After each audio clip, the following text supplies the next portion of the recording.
authority, if you may like, as well as the Commission for Education, the Commission for University Education, are the bodies responsible for certifying diploma and certificate courses, creating regulatory challenges and confusion in the education sector. And this bill seeks to streamline the issues of concern. It is a bill that is seeking to amend the Universities Cap 210 to end the practice of universities offering certificate and diploma courses. This is informed by the fact that currently there are two bodies that are responsible for certifying certificates and diplomas. And this bill seeks to address the issues of inconsistencies in the education sector. Quickly following the Universities Amendment Bill is the Basic Education Amendment Bill of the year 2025 that is seeking to amend the already existing Act on the Basic Education. And it is a bill that is seeking to amend the Basic Education Act of the year 2013 to ensure alternative provision for basic education and training, that schools fall under the definition of basic education, and to provide for mapping, recognition, registration, and provision of equivalent benefits for alternative provisions of basic education training in schools. Away from the business of the National Assembly this morning, for the better part of last evening, the National Assembly was debating a number of bills as well as motions. And of key concerns is a petition that was brought to the National Assembly by a petitioner by the name Mr. Mbolo, who was seeking to have the National Assembly ban the TikTok platform in Kenya. For the better part of yesterday's afternoon sitting, members of the National Assembly were debating the report by the Petitions Committee that looked into the request by the petitioner for the National Assembly to regulate TikTok and equally consider total ban. The debate went on with members debating the proposals as well as the recommendations by the Public Petitions Committee on that petition that was seeking to regulate TikTok.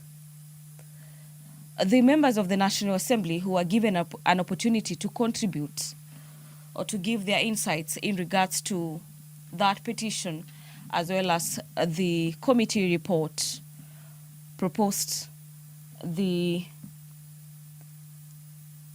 tightening of the regulation of TikTok, basically putting in stringent measures to ensure that TikTok users, especially the minors, are using the platform in a manner that is preserving the Kenyan culture, that the minors are protected from the usage of this platform, and that Kenyans, especially the young people who are using the platform, use it in a manner that is preserving the platform's economic and social benefits and does not erode the Kenyan culture. In its report, the Committee on Petitions, in the report that the committee tabled on the regulation of TikTok in Kenya, the Committee on Public Petitions ruled out an outright ban and warned that such move would infringe the fundamental rights and undermine the opportunities on digital economy. Remember, Kenyans, especially the young people, have turned into digital economy to earn a living. And the National Assembly, so to speak, proposing that the platform not be banned outrightly, and instead proposing that stringent measures are put in place to protect the youth comes as a sigh of relief to Kenyans, especially the young people who have turned to digital economy as a way of making a living.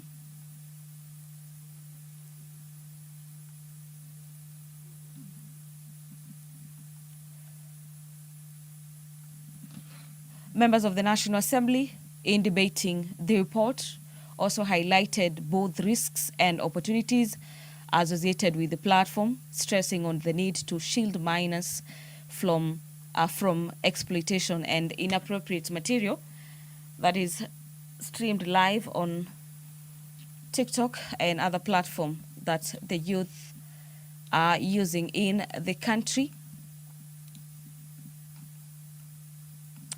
The Penal Code Amendment Bill number 53 of the year 2024 by Honorable Anthony Oluoch is also set for consideration this morning. The Penal Code Amendment Bill. Sergeant at Arms, you can ring the bell for 5 more minutes.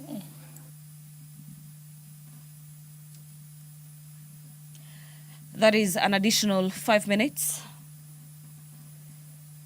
by the Deputy Speaker of the National Assembly, Honorable Gladys Boss, who is currently presiding over the business of the National Assembly, and the additional 5 minutes for the Sergeant at Arms to ring the quorum bell to have the House raise quorum is guided by the House Standing Orders number 34 that guide the House and the Speaker on matters quorum at the commencement of business.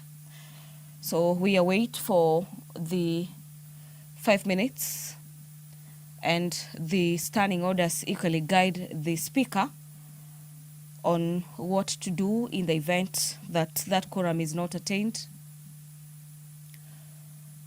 But upon the lapse of the next 5 minutes, we await to see whether the House will be raising that quorum for the House to commence with the consideration of business lined up in today's order paper on a day or in a session that is set aside for the House to consider members' business or private members' bills, if you may like.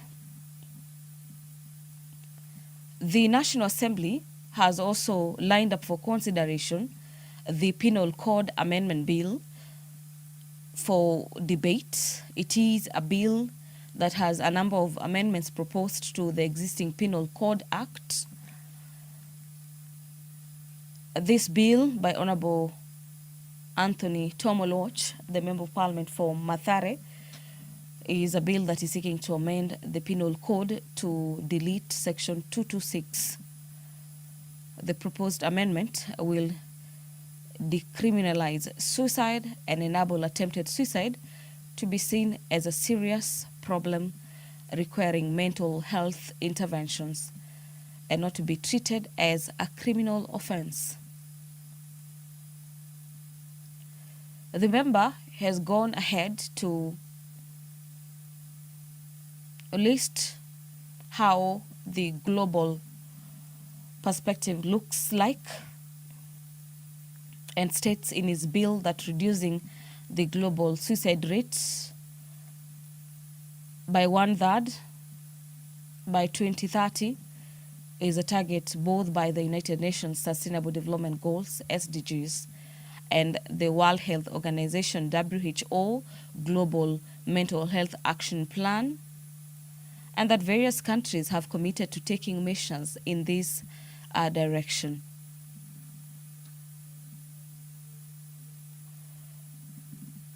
For instance, the World Health Organization policy brief on decriminalization of suicide provides that an impediment to meeting this goal is a fact that suicide and suicide attempts remain illegal in at least 23 countries worldwide, and that decriminalization of suicide and suicide attempts represents one critical step that governments can take in their efforts to prevent suicide, and that further criminalizing suicide will not prevent people from acting on suicidal thoughts, and it simply stops them from reaching out or seeking for help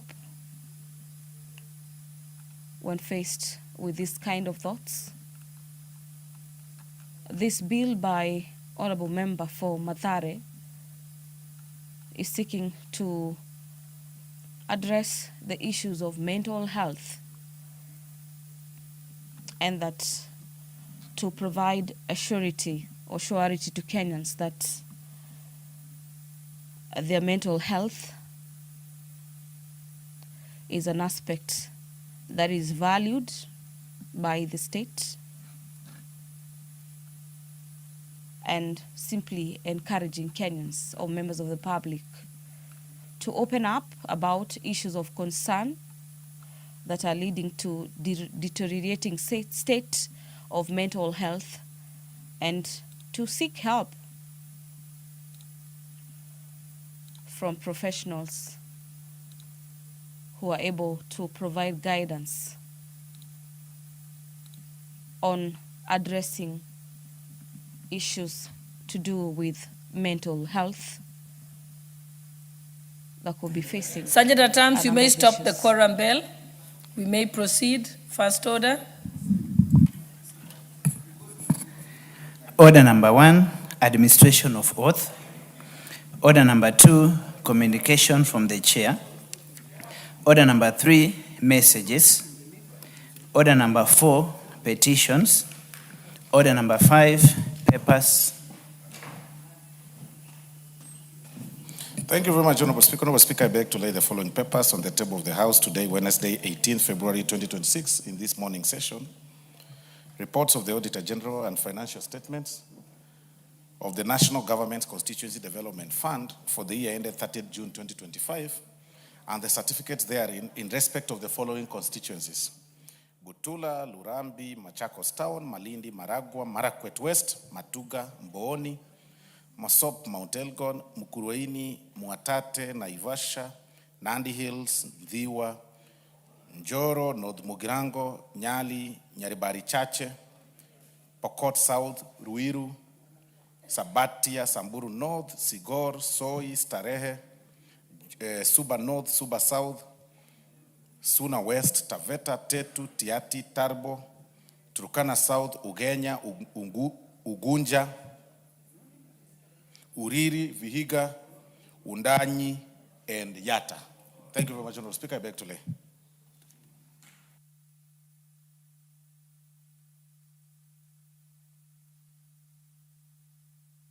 Next order. Order number 6, notices of motion.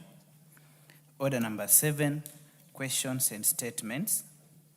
Order number 8, the Sexual Offences Amendment Bill, National Assembly Bill number 78 of 2023, second reading, resumption of debate. Honorable members, when we adjourned this debate, Honorable 𝗧𝗜𝗞𝗧𝗘𝗏 was on the floor, and she had a balance of 8 minutes. So if she's here, she can proceed. Okay, she's not in the House. Members who want to contribute, kindly press the intervention button. Okay, Honorable James Nyikal, you are the first one. Member for same. Yeah, Sexual Offences Bill, yes. Thank you, Madam Speaker, for this opportunity.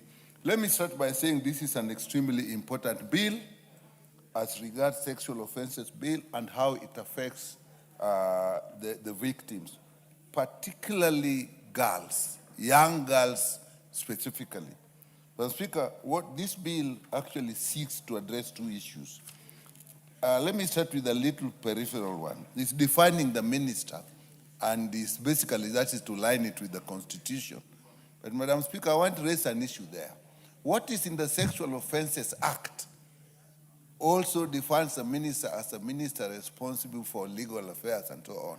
What came through my mind, and you as a lawyer probably can guide on this, in this country today, who is the minister responsible for legal affairs?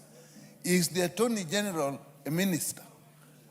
So it brings to my mind that even as we talk about the Act itself, I have a feeling the Act is hanging in terms of which minister should administer the Act. because the Act says the minister responsible for legal affairs. The structure of the government as we know it, Madam Speaker, is that we have Attorney General who is sitting in the cabinet, but is the Attorney General, is she a minister by definition? So I think that as we align this with the Constitution is something we can look at. I don't know whether we can take advantage, or maybe we can look at in the Committee for the Implementation of the Constitution, which still exists, to look at that issue and define what a Minister for Legal Affairs is. Other ministries, okay. When you say health, when you say education, we understand. But when you say legal affairs, there's an issue there. Madam Speaker, that was important to me, but I support the fact that we should align it with the Constitution. We're calling them cabinet secretary instead of minister. So that I support. The second issue in this is actually to support to give education regarding sexual offenses. I think this is extremely important. There are many issues that people actually don't realize. Even when somebody is affected, like issues of defilement or rape, how you conduct yourself immediately, how people conduct themselves immediately. Like they would say, okay, this has happened, let somebody take a bath and let's go and report. The moment you take a bath and go and report, you have actually destroyed the evidence. So people need to know exactly what happens if you are going to follow a legal process and how you report. We also know that even in the places where people report, when you go to the police stations and so on, the way people are treated is actually not supportive. Sometimes the victim actually, the behavior that seems to imply that the victim called this upon themselves. We need education in those areas so that the public should know that in many cases, this is somebody who has been grossly offended. And I think it's hard for people who have never been affected to understand how gross this violation is. I don't think there's any violation for a human being that is greater than a sexual offense that is inflicted on a person. So the psychological impact is huge. And there's need for widespread education to understand the circumstances surrounding it, the legal issues that are, the psychosocial issues, the physical trauma, and even the possible long-term physical and health impacts of this. These are things that should actually be known. And the bill itself is general enough so that we can literally craft many issues on that. So that bit on new section 46A, promote public awareness on sexual offenses through national education and information and campaigns. I support that because we can put literally everything on that. The circumstances surrounding it, what really happens, who are the perpetrators, how we deal with it. Because sometimes people put upon themselves alternative dispute resolution. I don't think this is a situation where you will want an alternative dispute resolution that, oh, this is something has happened within the family, now I think let it just go, or some compensation.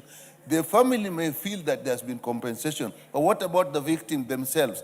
Throughout their life, will that compensation really heal what they are going through? So that is extremely important. The other thing is the legal processes that are involved. How do people go about it? There is also an issue of stigma and shame. So people don't even want to come out and say, particularly if it happens in private, and in many cases, it will actually happen within families. Then people don't want, because of the stigma and the shame, they don't want to come out and say what happened. So people live with this for years, and you have children who are affected for life, or something that was hidden and kept, because even the people who are seeking peace did not, they looked at the relationship within the families, within the area, but they did not look at how it affects the person themselves, the victim. So I think that is important, that that area of promotion, we can broaden it, it can be wide, and the two cabinet secretaries that are involved will really have to really get a very huge program. And the issue here, we are giving the task primarily to the cabinet secretary in charge of legal affairs. But to a large extent, the education cabinet secretary will actually have a larger impact, have a larger mandate in terms of education. Schools are the best areas for changing people's character. So again, how will that be done? And I support when you have A and you have B. When you have to be, again, in consultation with the cabinet secretary responsible for matters related to education, again, that, as I said, is a big one. And it's, again, a big area. And we have to look at, when we come to education, when victims, particularly young girls, and even boys now, boys get sexually molested. Again, these are areas where a lot is hidden. How does it affect the education? The psychologically, how do they perform after that? How does it affect their conduct, their behavior? They may actually drop out of school. They may actually be trans. They may actually be very rude and controllable in school without people really realizing that the basic issue is what affected them. And when it comes to girls, Madam Speaker, if they get pregnant, leave alone the stigma that now this happened to you, probably you are not clean, now do you come back in class and be with us? How are they affected by their mates in the school? How are they handled by teachers? Even teachers themselves actually need to be educated. So that is important. But should they be pregnant, then you have another big issue. I know in this country we are relaxed about it. Girls can go and go back to school after they've been pregnant, but I don't think there is a legal framework that people can say, you cannot send me away from this school, because sometimes they actually go to another school. So that we need a legal framework on how do you handle them, what support do they need. And it's not only in probably senior schools and even up to university, even up to colleges. People are still affected if this happens. Are there any ways that they actually can be supported? Because this actually makes them vulnerable persons when this has occurred. So now when we are talking of vulnerable persons, somebody who has been a victim of sexual offense becomes themselves vulnerable in the future. And therefore, it is important that that is taken into consideration, particularly if they become pregnant. Do we give them the support? Do we give them the support? How do they look after do they take the two roles? Because, Madam Speaker, let me tell you, biological forces are much greater than social forces. If you take a girl who has gotten pregnant and you put the welfare of their child against education, they'll pick the welfare of the child. So they will need to have the support so that the welfare of the child is taken care of so that they can continue with the education. That's a specific support we should look at. So, Madam Speaker, I see this as an extremely important bill that we should support. But as I said, the area of definition of the cabinet secretary is something we look at. With that, Madam Speaker, I support. Thank you. The Honourable Member for Malindi, Honourable Amina Mnyanzi. Mheshimiwa Spika, asante sana. Nasimama kuunga mkono mswada wa marekebisho ya makosa ya kijinsia kama ilivyopendekezwa katika mswada huu wa marekebisho katika kifungu cha 46A kupitia uhamisaji wa umma kuhusu makosa ya kijinsia. Tutakuza utamaduni wa heshima, kuzuia unyonyaji wa makundi yaliyo katika mazingira hatarishi, kupunguza unyapaa unaozunguka makosa ya kijinsia na kukuza usawa wa kijinsia. Hata hivyo, ninapofikia kuanzisha kwa programu za kulinda, kuhifadhi na kuendeleza haki ya elimu kwa waathiriwa wa makosa ya kijinsia, wakiwemo waathiriwa wa mimba za utotoni, pia napendekeza mamlaka za uchunguzi zihusike kikamilifu katika kutekeleza sheria dhidi ya wahusika ya makosa. Mheshimiwa Spika, katika eneo langu bunge ambalo ninalolitoka, Mheshimiwa Spika, na ndio sababu kwa nini naunga mkono huu mswada, tumeweza kuona ya kwamba watoto wadogo wameweza kunyanyasika na wameweza kutumika vibaya kwa muda mrefu, Mheshimiwa Spika. Mwaka jana, Mheshimiwa Spika, tulipata mtalii mmoja ambaye anatoka nchi ya South Africa na aliweza kulala na kuhadaa watoto zaidi ya 10 ndani ya Malindi, na hakuna jambo lolote lenye ambalo lilifanyika baada ya hapo.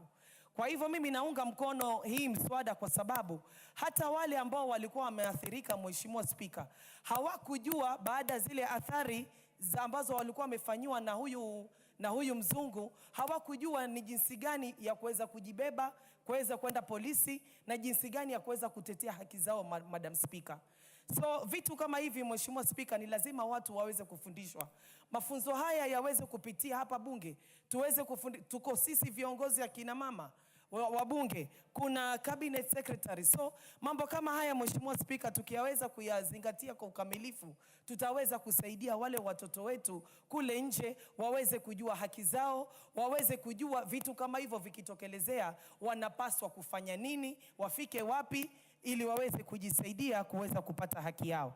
Mheshimiwa Spika, pia vile vile naona katika mitandao ya kijamii kuna watu kadhaa ama kuna mzungu kadhaa mwenye ambaye hatoki katika Kenya yetu na anazunguka huko nje, Mheshimiwa Spika, na inasemekana ya kwamba ameweza kuhadaa na kulala na wanawake wetu wengi, na naomba serikali iweze kutukulia hatua na sheria iweze kufuata mkondo wake, Mheshimiwa Spika, ili yule mtu ambaye ameweza kufanya masuala kama haya aweze kushikwa.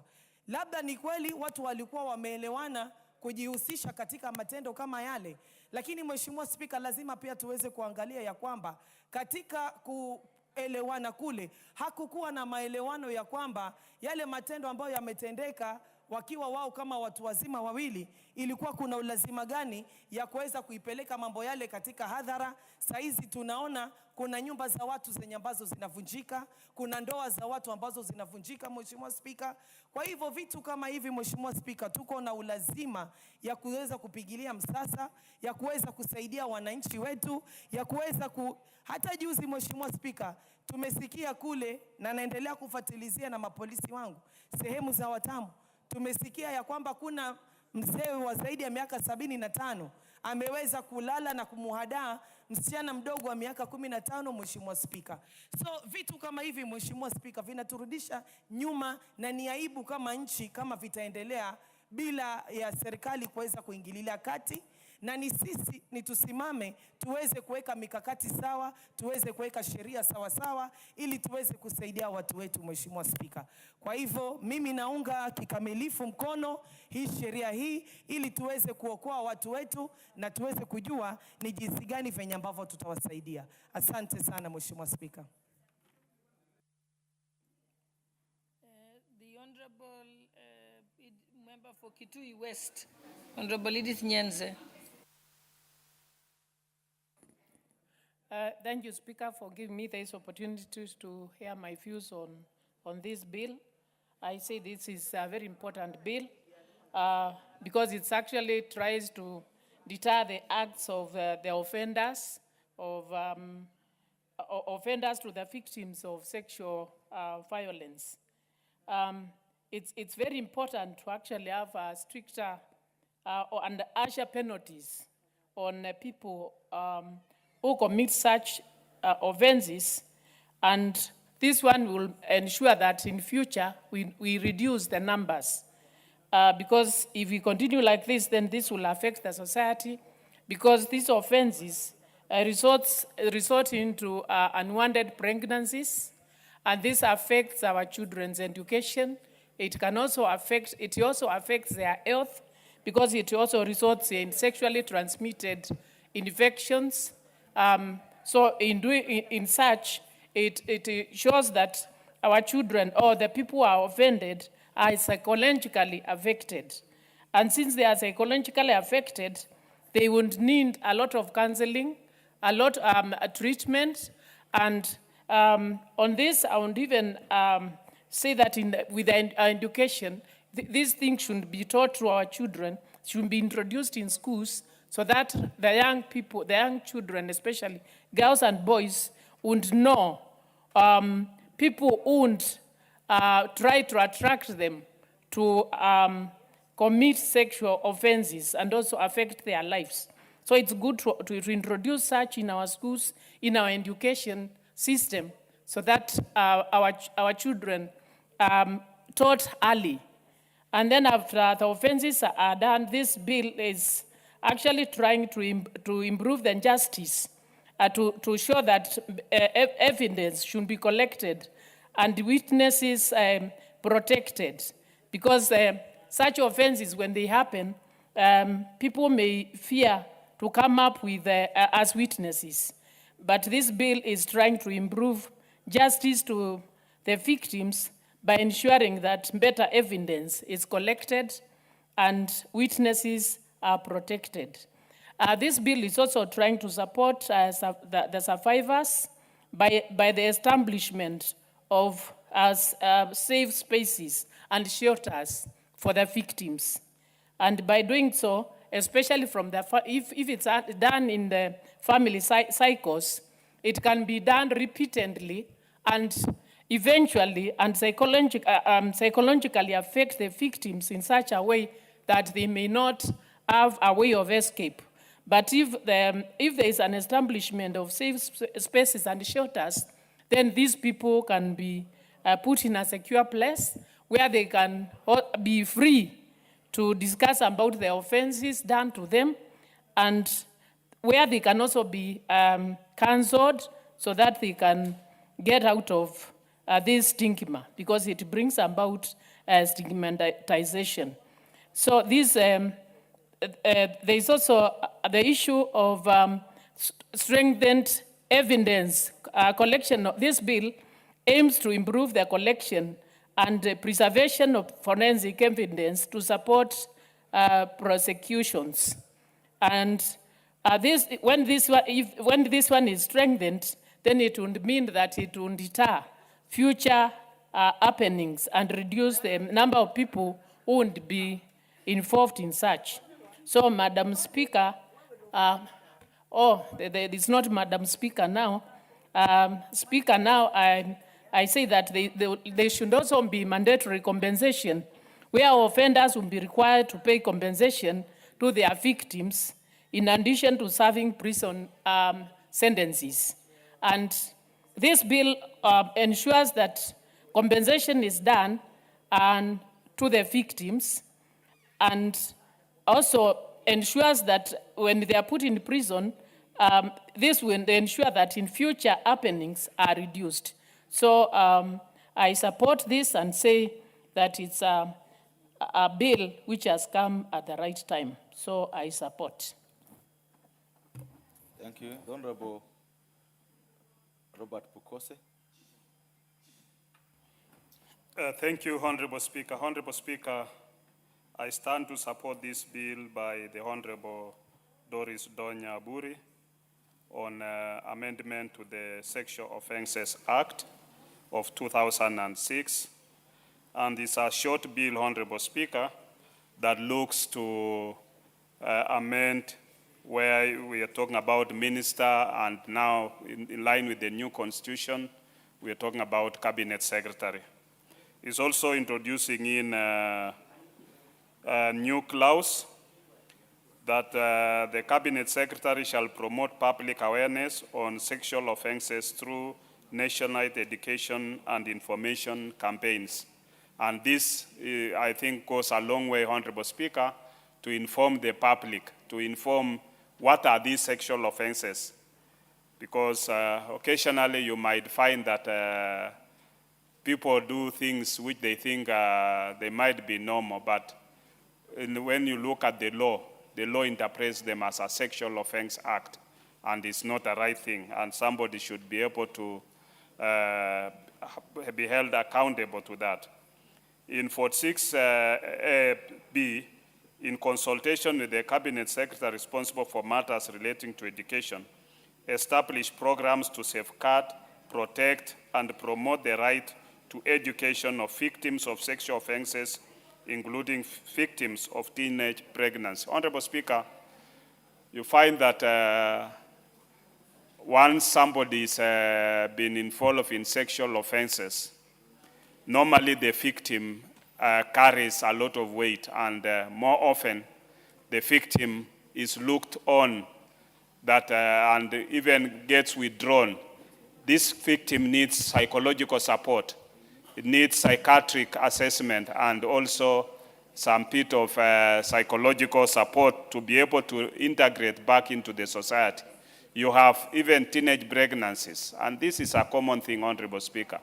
They should also be assisted back to get into education, get back to school, and then be able to become productive citizens. Because more often you'll find that in many societies where you have teenage pregnancies, the victim drops out of school, and the parents are not even supportive.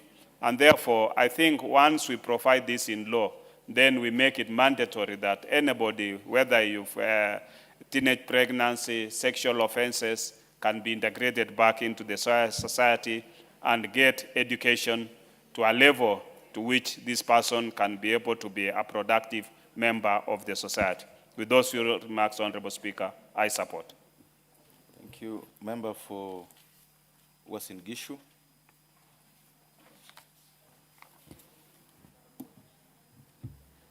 Thank you, Honorable Speaker.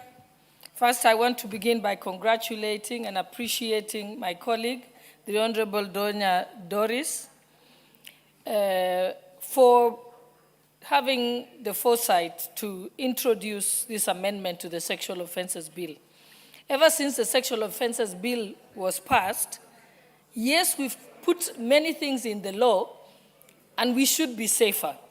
But unfortunately, there has been lack of awareness of what the law provides and the various protections that they can give to victims of sexual offenses or survivors of sexual offenses. And this particular amendment serves to cure that mischief, that we have put everything in the law, but the implementation has been wanting because of the lack of awareness. And what is laudable about these amendments is that it goes back to the very source where information can be given to our children and young people. There has to be aggressive campaigns starting from the schools. If you look at countries that have successfully been able to deal or mitigate the mischief of sexual offenses, they have been able to have campaigns at the school, awareness at the school, where children even have books from a very early age that inform them about what is a sexual offense, what is bad touch, what is good touch, what are the rules. Like many schools, they will not allow a male teacher to be with a female student with the door closed. It should be open. In certain circumstances, there has to be another person in the room. When it is health workers, it's the same thing. There has to be another person in the room so that there is not only prevention, but there is also ensuring that the victim is not exposed to more abuse. We also have, when we talk about awareness and more education programs, it's also important to ensure that even the manner in which we have our reporting system, it should be one that is is protective. For example, I have constantly appealed to the Inspector General of Police and even the advisor on security matters to the President to say that we must have a situation where the gender desks in the police stations should actually be situated in the hospitals and in the dispensaries.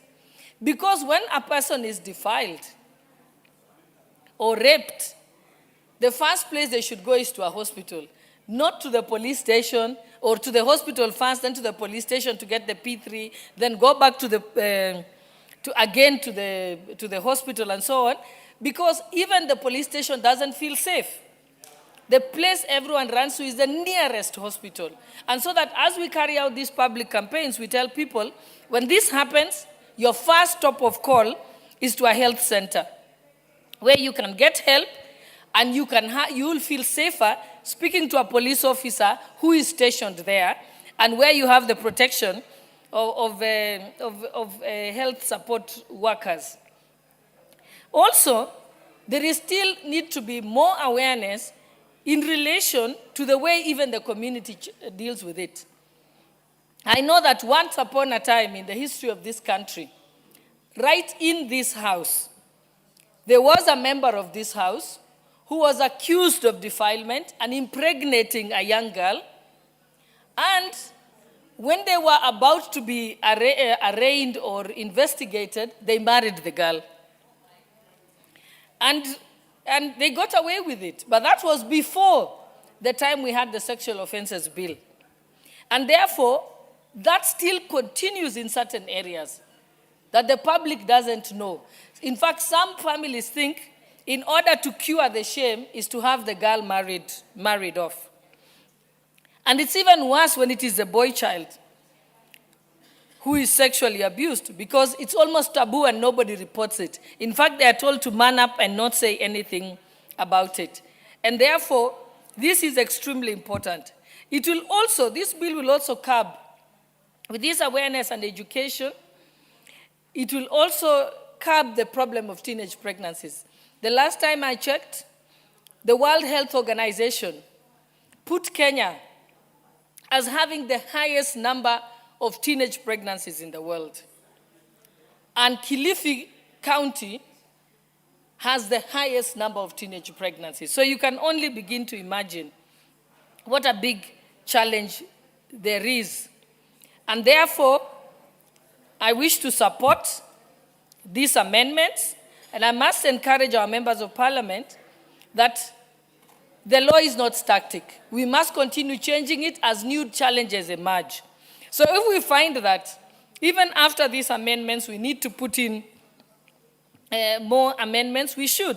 And even following this particular amendment on the substantive legislation or the Act of Parliament, we must make sure the manner in which this awareness, public awareness, and establishment of the education programs to safeguard and protect and promote right to education of victims of sexual offenses, we must have a manner in which we do it. So it will be important that the Committee on Delegated Legislation to immediately engage and begin to develop regulations that can be able to guide this particular amendment. And with that, I support and appreciate, again, the members of parliament who have been very supportive of this particular amendment. Thank you, Honorable Speaker. Honorable Makali-Mulu. Thank you. Thank you, Honorable Speaker, for this opportunity. I want to join colleagues in supporting these amendments to the Sexual Offences Act, Honorable Speaker. And as has been said, there are only two amendments. One is aligning the bill to the new constitution, where instead of talking about ministers, we talk about cabinet secretaries. And the second amendment targets creation of awareness on issues relating to sexual offenses. Honorable Speaker, when I listened to the Deputy Speaker make her remarks, something has just reminded me of something I've always been thinking, and maybe something we might consider as we go to the future, Honorable Speaker. I don't know whether we have a mechanism of finding out how the acts of parliament we pass here, in terms of implementation, are performing out there. And maybe that feedback might help us have more targeted amendments in the future. But having said that, Honorable Speaker, the issue of sexual abuses is all over the place, Honorable Speaker. These abuses have been experienced in churches, in villages, in offices, and even in our homes, Honorable Speaker. And I think the proposal to create awareness is a very important proposal, Honorable Speaker, because the victims need to know at what point am I abused, and at what point do I have a case to push forward? Because in some circumstances, Honorable Speaker, it might happen that there's an agreement, And I think where there is an agreement, Honorable Speaker, then you can't start complaining after that, having agreed. But it's important that the victims all Kenyans are trained or are educated on what really what are the borders for you to say that I've been abused sexually, Honorable Speaker. But this is a very common thing, Honorable Speaker, and really I want to thank the Honorable Member who came up with this, because once people are educated, Honorable Speaker, it will be very easy to have the victims and the offenders actually being, the offenders can now be arrested and taken to court and be punished for this bad acts, Honorable Speaker. But having said that, Honorable Speaker, this is also applicable to both our children who are female and also boys. It's also applicable to adults, Honorable Speaker, because we've seen this many times. And what we need to ask ourselves also, Honorable Speaker, is what is really the main cause of this? Because I think there could also be a social disorder. Culturally, Honorable Speaker, people don't expect to do these things in a forced way. You don't need to use force. You use persuasion. So in a situation where force is being used, Honorable Speaker, then it could be a trigger to some other problem, Honorable Speaker, and we need to find out what really causes this. Is it psychological issues or is it mental issues? Because issues of also mental health, Honorable Speaker, have become very common. The other thing, Honorable Speaker, we need to find out, ask ourselves this. Could this also be because of the exposure? You know, our young people are watching television, the adults are also watching television.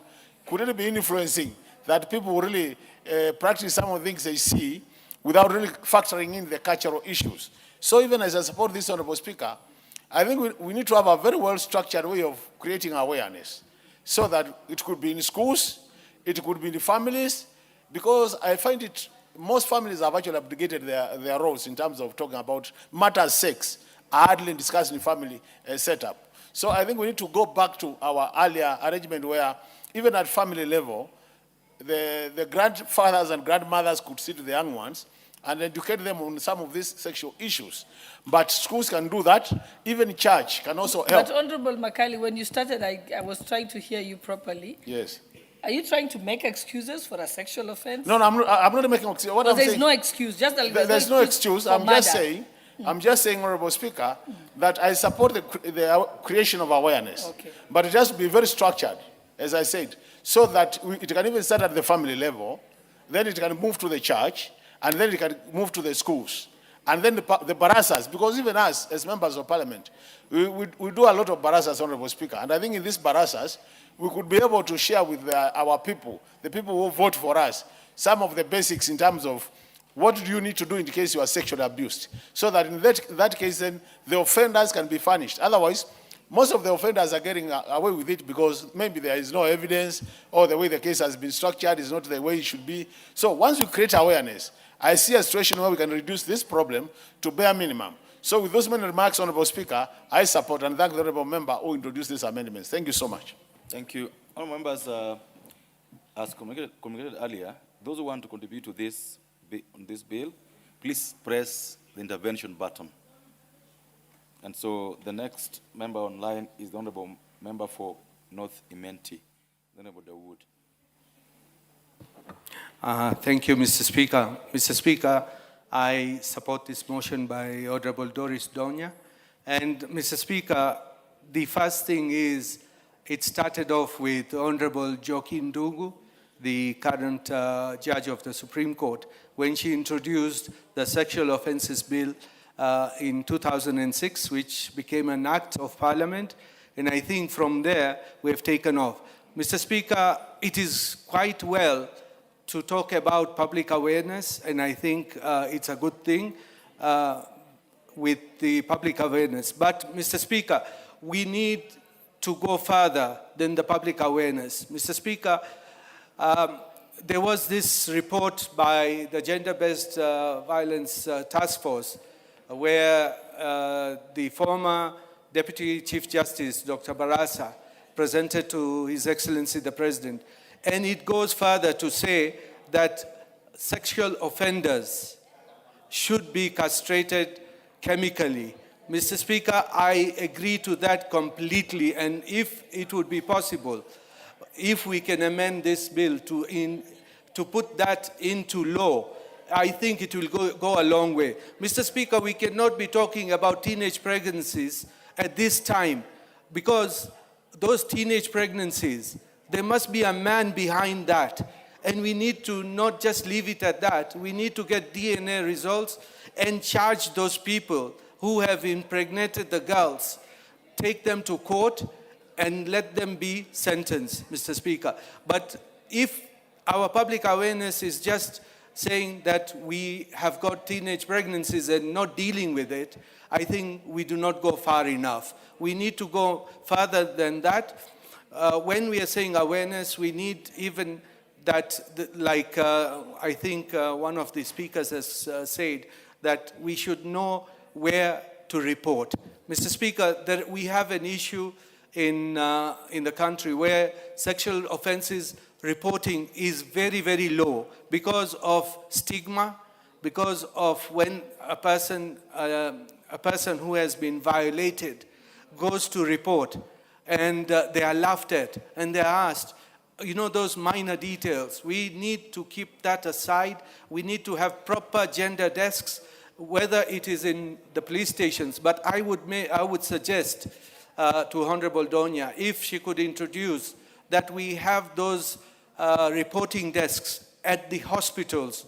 That is where the first reporting station would be, because when somebody is sexually defiled, they are taken first maybe to the police station, or they are taken first to the hospitals. And I believe if it is possible, we have a gender desk to report those things in a hospital and then do a follow-up. Because otherwise, going to a police station and not finding a female officer available to take your report, it makes it very difficult to report because you are ridiculed and nothing is taken into account. Mr. Speaker, Honorable Nyenze talked earlier about the penalties in this bill, but Mr. Speaker, there are no penalties in this bill because I think she may have been reading another bill, but we need to introduce the penalties. We need to remove the gender desks from the police stations to the hospitals. And I have made a suggestion earlier to the Minister, the Principal Secretary for Medical Services, Honorable Muthoni, that we need to now change the way we work. Because unless we do not do that, we will not get those. And let us get DNA tests for people who we suspect have done this. Mr. Speaker, I even congratulate, I hope that bill comes through by Honorable Kuno regarding the one masala, which they talk about, they sort out the issue of sexual violence in the community. It should not be sorted out in the community. It should go to an open court of law, because by sorting it out, you are hindering the rights of the offended. Mr. Speaker, I think if we could do those few things, then we can change the history. But I am for castration, whether it is chemical or any other. Wacha wakatwe. Mungu awabariki. Thank you. The Honorable 𝗟𝗲𝗄𝗏, and before you contribute, all members join me in welcoming students from 𝗟𝘄𝘀 School, Nairobi, Embakasi Central, Nairobi County. They are here to follow proceedings this morning. They are welcome to follow proceedings, and I would urge the Honorable 𝗟𝗲𝗄𝗏 to welcome them as she makes her contribution. Thank you, Honorable Speaker. And before I even begin, let me take the opportunity to welcome the students to Parliament. It's a great opportunity for them to be able to learn what it is that their legislatures do. So, karibu sana to the students. Honorable Speaker, I would like to also add my voice to this particular amendment bill, which seeks to amend Section 46A of the Sexual Offences Amendment Bill, sponsored by my sister, the Honorable Doris Aburi, and I'd really like to thank Honorable Donya for bringing this bill and for sponsoring it. Because, Honorable Speaker, this is a very important bill, especially at this particular point, because a lot of assumption is made that there's awareness in terms of what sexual offenses and how sexual harassment even begins. Honorable Speaker, Part A of the bill is talking about promotion of public awareness on sexual offenses through a nationwide education and information campaign. Honorable Speaker, this last weekend, we've been treated to very embarrassing videos of a Russian guy who was trying to woo Kenyan women, who were quite unaware because he was wearing gadgets that were taking videos while he was trying to woo them. And Honorable Speaker, if you look at even Section 55, Section 43(1)(f) of our Constitution, which speaks about general right of education for everyone, I actually think that this education is not even important for just children. Even us as adults, we need this education because people need to be very aware of their surroundings and people who are trying to woo them into this direction. Because it's very embarrassing to see grown women in Kenya being wooed into getting into hotel rooms, into Airbnbs, without even being aware of their surrounding. They don't even know if this is someone who wanted to even harvest their organs or rape them or something like that. So awareness of this is very, very important. And awareness begins, Honorable Speaker, from even the girls being able to know that it is okay to say no. Because some of them don't even know that it is okay to say no. They think they're doing men a favor, or they think by saying no, they're being disrespectful. So this education is very important. Honorable Speaker, even the issue of stigma. Because a lot of times the reason why sexual offenses are not even brought to justice is because of the stigma attached to it. So the people in the home state do not even want to go and report that their child has been raped, even if it's by someone who is a relative to them, because they feel like it brings embarrassment to their home. So it's very important for people to be aware that it is okay to actually report this. Section 2 of the amendment by Honorable Donya seeks to ensure that the Cabinet Secretary, in consultation with the responsible for matters of education, is also ensuring that this particular education is being done. I had Honorable 𝗟𝗂𝗝𝗂 questioning and asking who the Cabinet Secretary in charge of legal affairs is. Right now, under our current constitution, we do not have a Cabinet Secretary for Legal and Justice and Constitutional Affairs as we did in the previous dispensation. But we do have the AG, who has the Legal Affairs Department that sits under her office. Secondly, we also have the Women Advisor to the Cabinet, who advises the President on matters to do with women affairs and policies relating to women. So we do have people who are sufficiently representing us in cabinet in terms of these particular affairs and who can actually take this up. And Honorable Speaker, I really want to believe that once this is actually assented into law, that we will have the necessary steps taken in place by the Cabinet Secretaries in charge of this so that we can have a comprehensive curriculum on sexual matters in this country. Because we shouldn't take these things for granted. And Honorable Speaker, already in the Constitution, it covers the fact that we have a right to education, not only in terms of compulsory basic education as is indicated in Article 53(1)(b), but also Article 43(1)(f) that talks about general right of education, Article 55A that talks about statute of ensuring there's relevant education to the youth and training, and Article 55B that talks about minority and marginalized in terms of guaranteeing specialized opportunities in education. So this is already covered in terms of the Constitution. But also further emphasis, Honorable Speaker, is that addressing the issue of education going further into actually addressing the issue of sexual offenses and addressing the issue of the need for education and ensuring that our children, our young ones, from the onset really are aware of these particular factors. So, Honorable Speaker, I want to support this particular bill because we stand at a situation that is very grave in our country. We have so many cases of of early pregnancies that are currently occurring. And Honorable Speaker, this is a matter that we all need to take responsibility of as leaders in this country, and also in terms of the level of Cabinet Secretary in ensuring that the specialized education on sexual offenses, on victims of teenage pregnancy, on stigma issues are all taken into consideration, and there's practicability in ensuring that this particular new amendment is actually implemented. With those few remarks, I support and I submit. I thank you. Thank you. I cannot see the member for Lamu East in the house. Is she in the house? Then member for Marakwet, Elgeyo Marakwet, the Honorable 𝗥𝗘𝗝𝗄𝗧𝗏.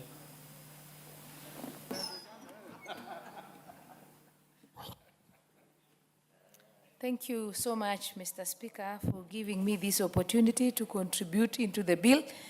And let me appreciate Honorable Donya for bringing in the Bill of Sexual Offense Amendment Bill 2023, National Assembly Bill number 78. Mr. Speaker, this is something that has actually been affecting our communities, and we have been missing, or we have never figured out the proper way of doing awareness or making our children or even adults, as Honorable Mayaka has said, to be aware of what is happening. As much as we have the sexual amendment, so the Sexual Bill Offense Act, we lack advocacy, and therefore, if we are to implement this bill as intended by Mheshimiwa Donya, by addressing the gap in the law by mandating the responsible Cabinet Secretary to promote public awareness on sexual offense through nationwide education and information and campaign, it will improve on how we deal with sexual offense bills. Mr. Speaker, you know, we live in communities whereby some of the issues are preferred to be under or are preferred not to be made public, even as ugly as they are, or even when they are affecting and are bringing a lifelong effects to an individual. At times, some communities would prefer not to discuss some issues, and it is not even some few communities, but even individuals would prefer to keep mum over some issues. Maybe their child has been molested, has been raped, or even adults, they will prefer to keep it under for the fear of shame. And at times, it's also because the law might not be adequate enough or does not may properly not be able to apprehend the victims. So, Mr. Speaker, there is a word in the Bible, I'm a staunch Christian, and I would wish to wish all the Christians happy Lent, and the Muslims, even as they start their Ramadan. Proverbs 22 verse 2 says, train up your child in a way he should go. Even when he is old, he will not depart from it. Some of these instincts, some of the issues we teach our children will never depart from them. And one of the issues that I advocate, Mr. Speaker, that should be taught to our children is what is wrong and what is right. Not only what is wrong and what is right, they should also be taught what happens when somebody has done something wrong to you, or something that can have lifelong challenges or some lifelong complications. Like, for instance, in our societies, there is a very high rate of teenage pregnancies. You find that those teenagers are underage girls, girls who are not of, who constitutionally are underage. They didn't consent, or they were, most of them, you find they've been impregnated by adults, people who are supposed to be their caretakers, people who are supposed to be teaching them. And you wonder why in the society there are so many teenagers who are pregnant or who have children, and there are no people being charged for impregnating them or to have abused them as young girls. So there is a problem and there is a gap there, because you find these girls don't know where to run to. They are not aware where they should go and report these abusers, these people who molest them, or people who end up abusing them and make them pregnant, or even leave them with lifelong diseases and consequences of having unwanted pregnancies, having to take care of children they never planned to, with people they never intended to have children with. So, Mr. Speaker, it will be good if it is introduced. And last week during on Wednesday, there is a member who said, if we introduce this education early in primary, we will be teaching our children or we will be exposing our children to information they ought not to. But remember, if a child is abused, that person who has abused that child has introduced that child to things that he or she was not supposed to know. So it is better to be ahead of those people who maybe would want to teach and abuse our children. Mr. Speaker, I'm of the opinion that even if it is possible, it becomes part of the curriculum. So that when a child knows that if one or two things has happened to them, some children might fear their parents. They'll be able to go and report it to the chief or to the police station or even to their teachers. Sorry, Mr. Speaker. And for those who will be bold enough to go and report it to their children, to their parents, should do it early enough. Remember, there are other challenges apart from maybe pregnancies or even the physical effects of rape and other abuses. A child might contract a disease that will live with them like forever. But if you bring that education very early, a child will be aware and will know that in case something happens to me, like in a case of rape or in a case of an abuse, that child will know that I need even to go to a doctor within 72 hours to get a PEP so that you cannot get other diseases like STIs and STDs. But if you don't teach them or if they are not aware of it, a child will just decide to keep quiet and not tell anybody. When you go and report a rapist or somebody who has abused a child, they always need evidence. And in most cases, they'll ask you not to shower, not to remove the clothes. But if the child is not aware, you will find that even before reporting to the parent, the child maybe have sanitized or has washed himself or herself, has changed, and that one will tamper with the evidence. So to me, it will be very important if the education will be made public. And Mr. Speaker, it should not only be introduced in schools. You find even in villages, there are still parents. We live in a community whereby we still have people who are illiterate and semi-illiterate. Others have gone to school and others have not even gone to school. You find that you have a parent who will report to you an issue. Like when you meet these teenage mothers and you ask their parents, what happened? What happened to your child? They'll tell you, I don't even know who the father is. My child never told me anything about it. Later on, when I realized they were pregnant, they tried to explaining to me, or they'll even tell you that I have known from the word go, but it was the uncle, it was the chief of the area or other respected people in the society, and the parent does not want to share because of fear of the consequences. So it will be good if we can expose these people. In the early 90s, when the spread of HIV/AIDS was so rampant in the country, you would find an advert everywhere. There were billboards everywhere. It was before news. It was after news, in the radios, in the televisions. And it has really helped the people of Kenya to know how to control, manage, and even prevent, and even live with it because of the constant awareness. Awareness shouldn't be something that is going to be done one day. I've heard people suggesting that it should also be done in public barazas. Yes, it is good to do it in public barazas. But public barazas, you find not everybody goes to a public baraza. Or it is not a continuous thing that people will be having the knowledge day to day.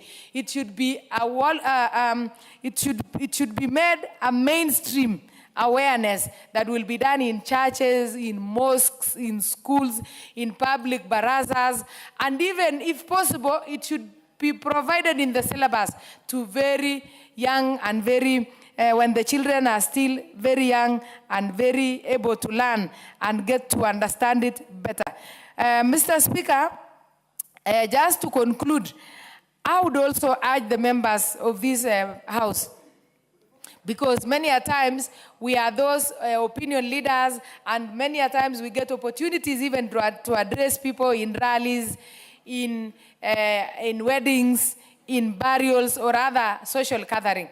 It is always good to leave a word of sexual awareness for the people to understand. At times, people might look at it as a very minor thing in the community, but the effects are so much. In every family, it has been affected, and the consequences will live with us like forever.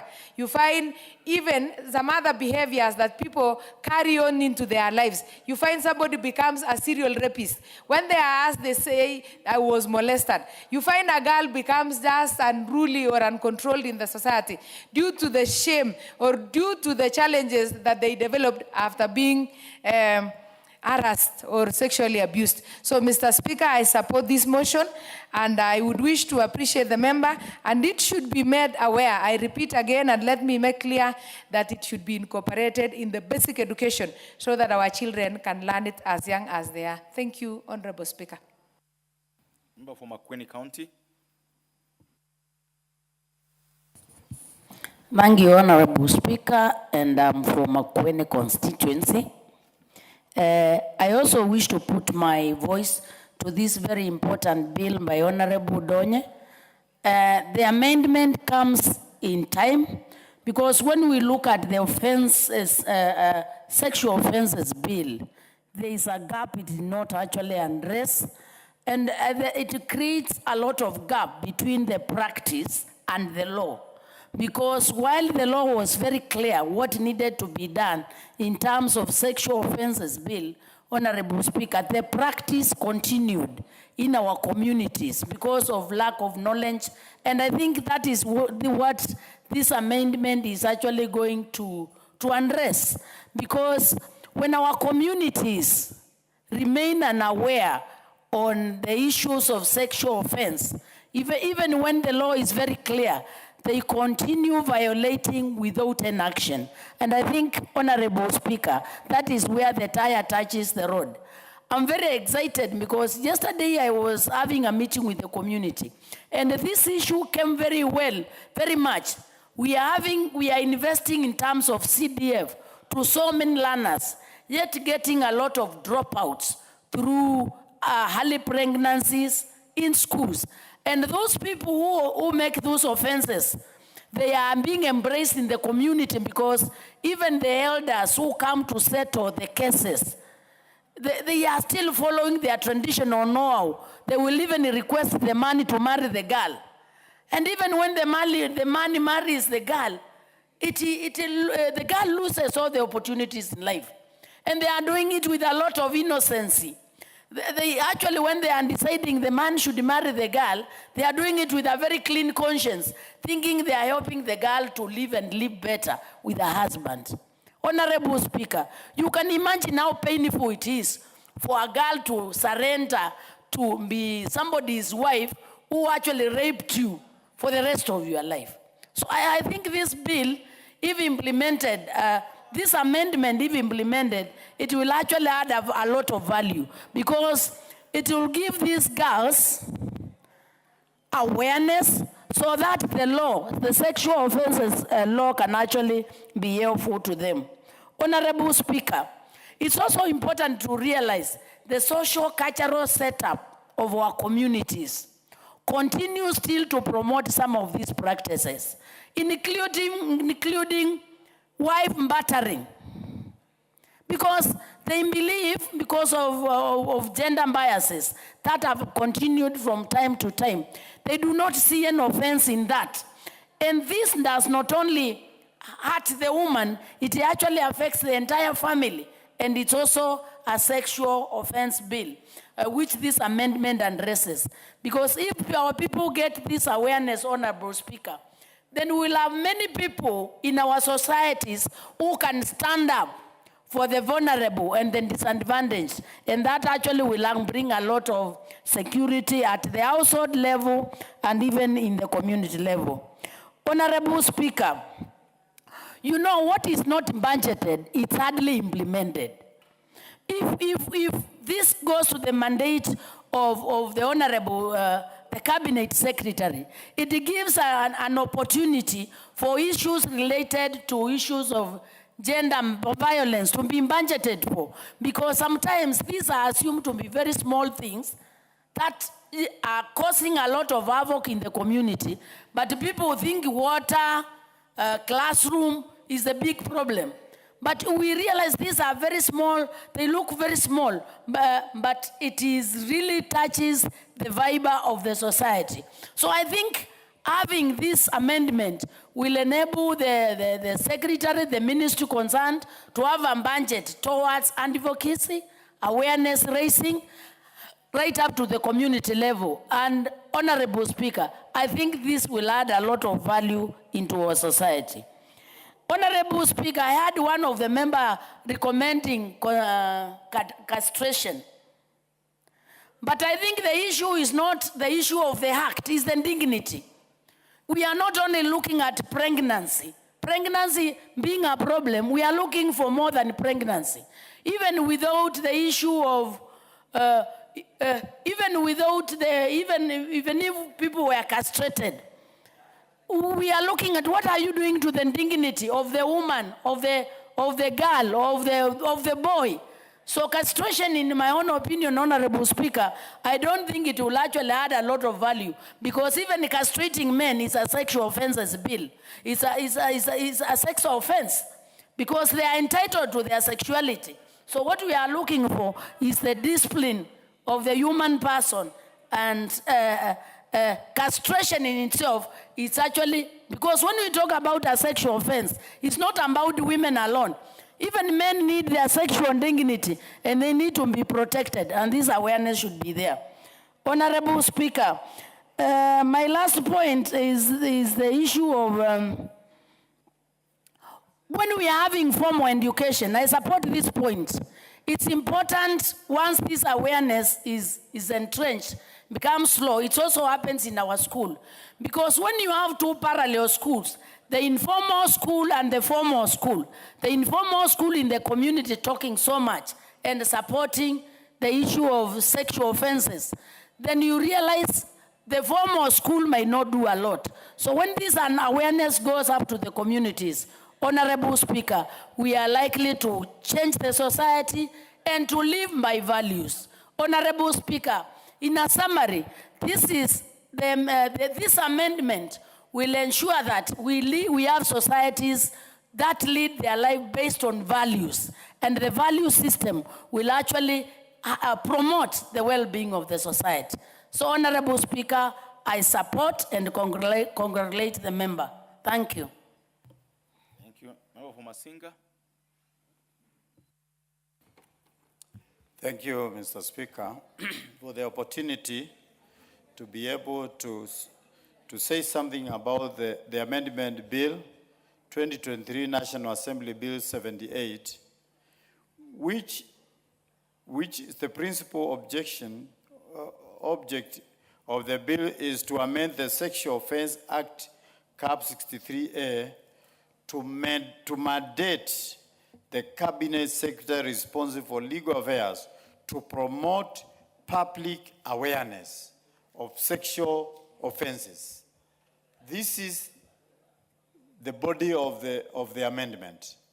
And this amendment comes at a time when our country is bleeding for such offenses in our communities, in our villages, in all the places that we pass by, such that whenever such a thing happens, the dignity of that person is gone, and that person is shameful all through his or her life.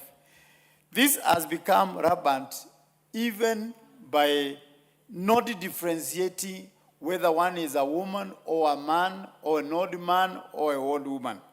And this should be promoted by the awareness everywhere. The way the Minister of Health normally promotes their issues, this should be promoted the same, so that everybody is aware that the sexual offense is harmful, is crime, and it is an offense that needs no forgiveness. So I am trying to say that this crime is one of the worst crimes that one can commit to anybody, because you are forcing somebody to do anything which you are not permitted.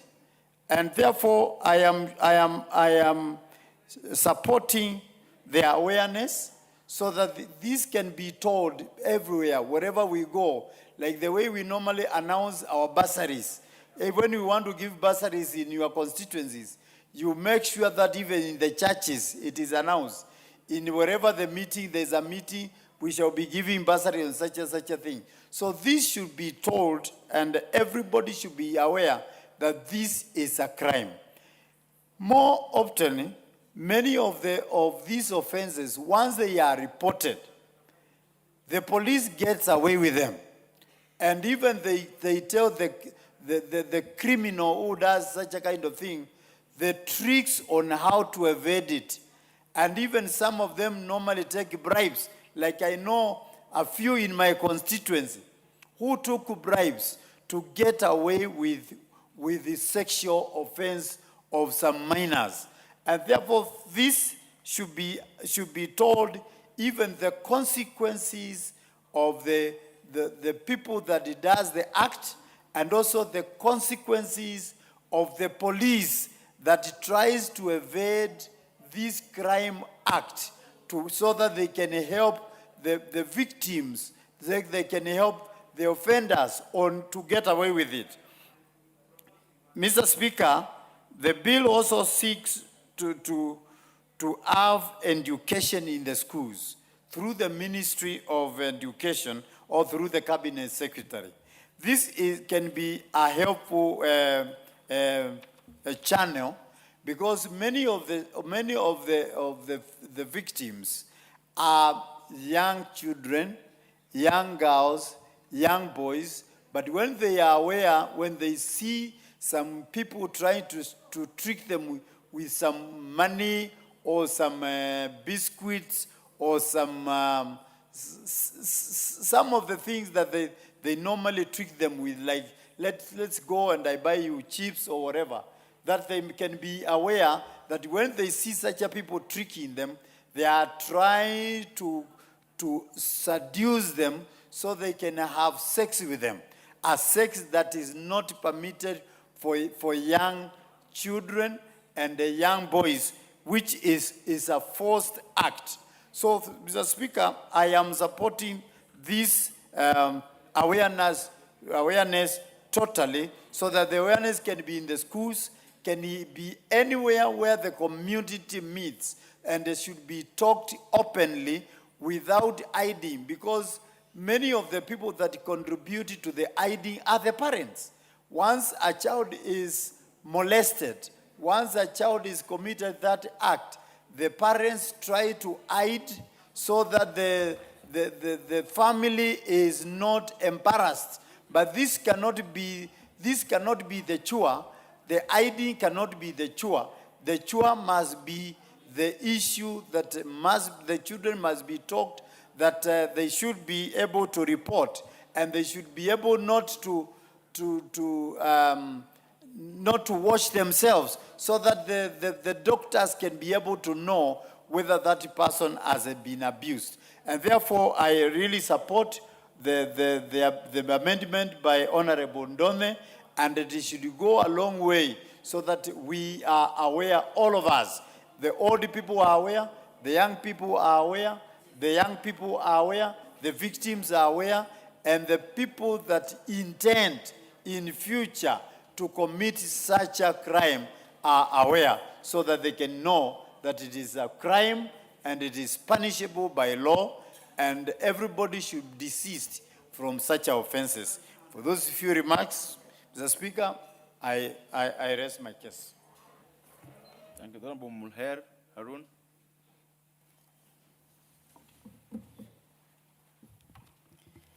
Thank you, Mr. Speaker. I wish to also contribute to this particular amendment bill, which is a very important bill. And I also want to congratulate Honorable Donya Doris for being prompt in matters women and sexual offense issues. And Mr. Speaker, I support this bill because it brings a very critical issue on public awareness, which is something that has very much deteriorated over the past few years. I think growing up and when I was in school, I remember there was a particular campaign that was run in our schools called 𝗬𝗏, which was airing on TV prime time. And it really brought out the importance of sexual education, sexual discipline, and a matter of morality.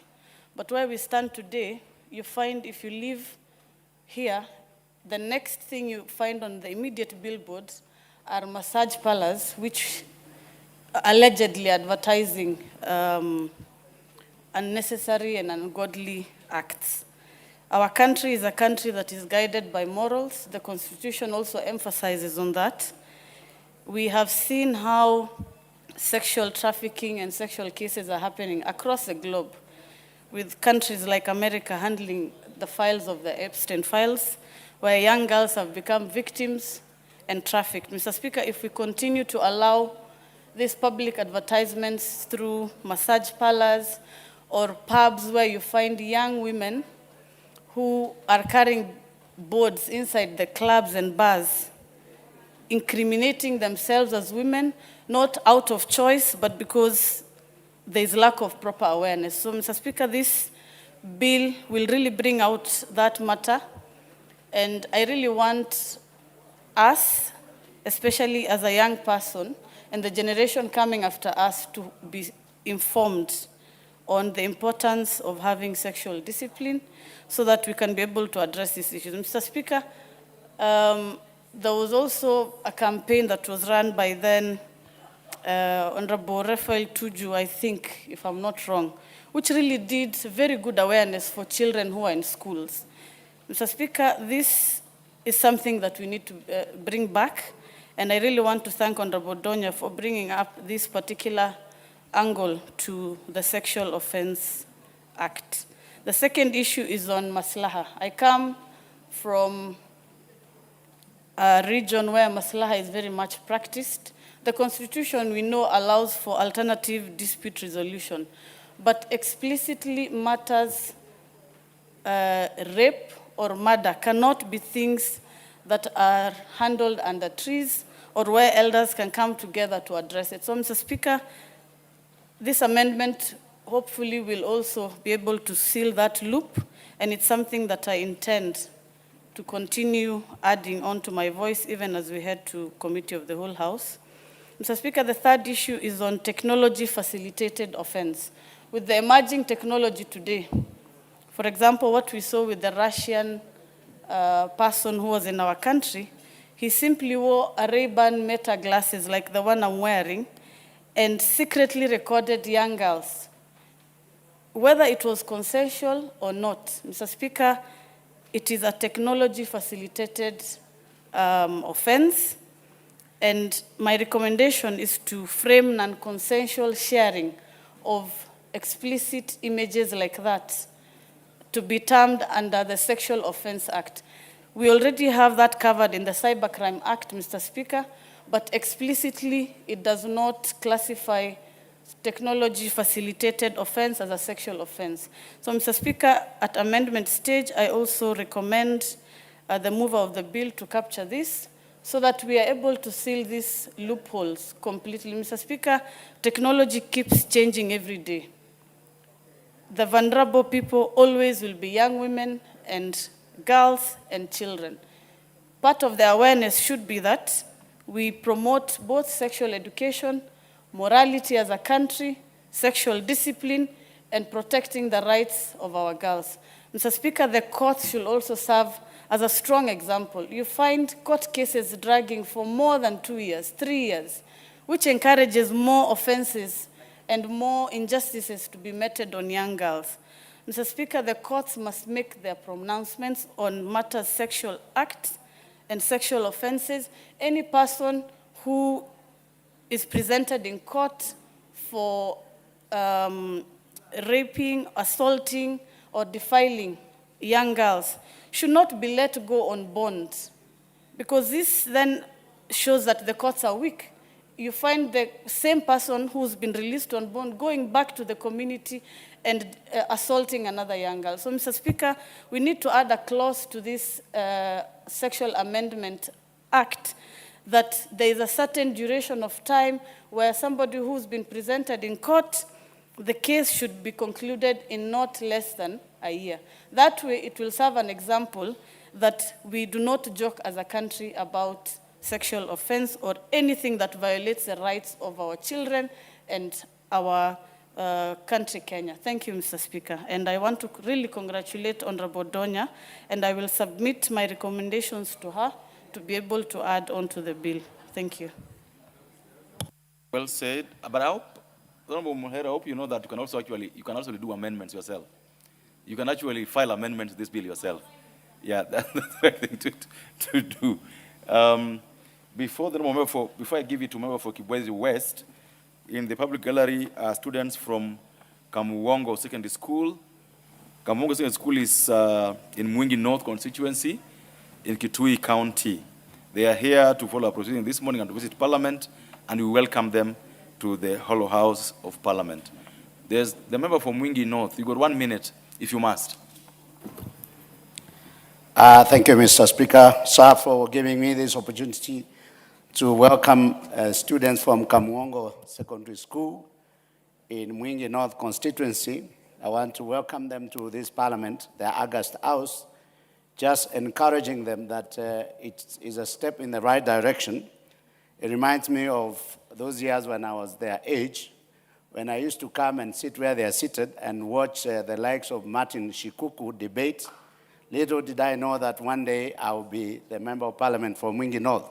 So I want to tell them that I also wish them well, that at some point in their life, they could find themselves in this house. So welcome and feel indeed in the right place. Thank you, Mr. Speaker, sir.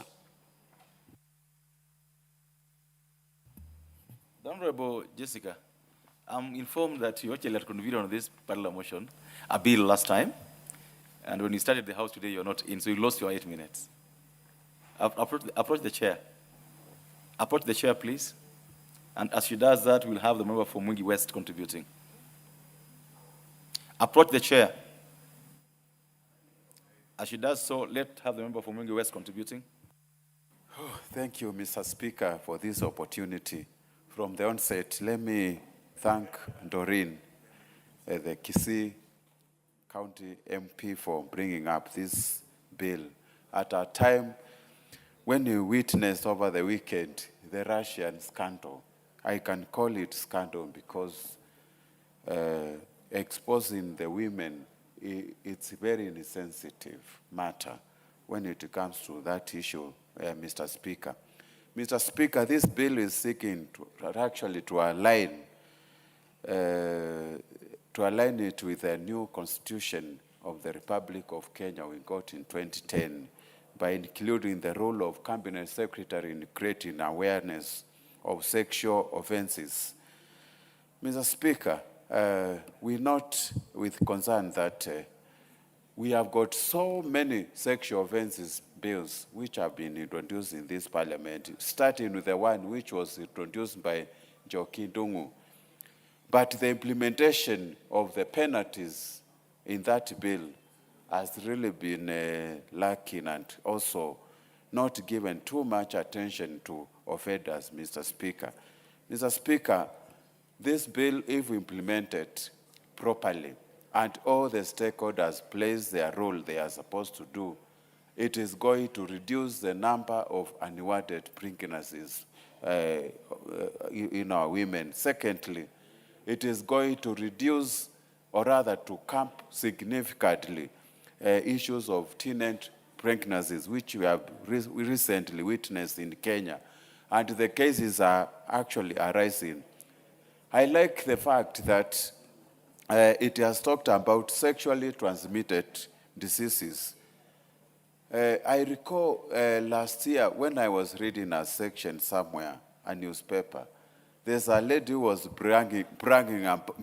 actually she was bragging about, or rather, she was very proud, exposing the list of the number of male partner she has infected with HIV.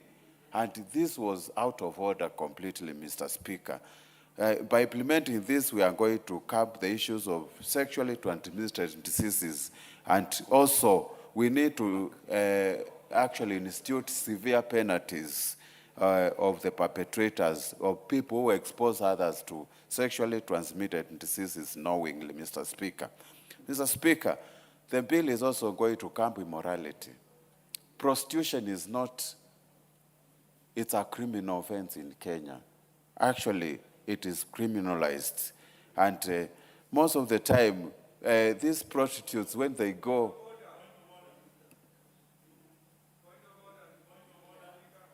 Mr. Speaker, just ignore them. I know they want to. Order. How would if you didn't go where you're going? You're going on a terrible tangent. The Honorable Member for Suba South. Yeah, thanks, Honorable Speaker. Is it in order for the Honorable Members to mislead the House that prostitution is a crime under our laws? The only crime is living off the proceeds of prostitution. That is what I know to be the crime under our laws. Mr. Speaker. Order. He is out of order, but I'm sure you also informed him, so he's now aware. Proceed and talk. Mr. Speaker, prostitution may not be illegal in Kenya, but it is an immorality itself, and it is against religion. And our Constitution recognizes the supremacy of Almighty God, Mr. Speaker. That is why I'm saying it is an illegal exercise in Kenya. Mr. Speaker, going forward, I would like to say the law is not static. We need to keep on amending this sexual offense bill in many ways by, first of all, ensuring there are heavier penalties for the perpetrators of sex offenders, Mr. Speaker.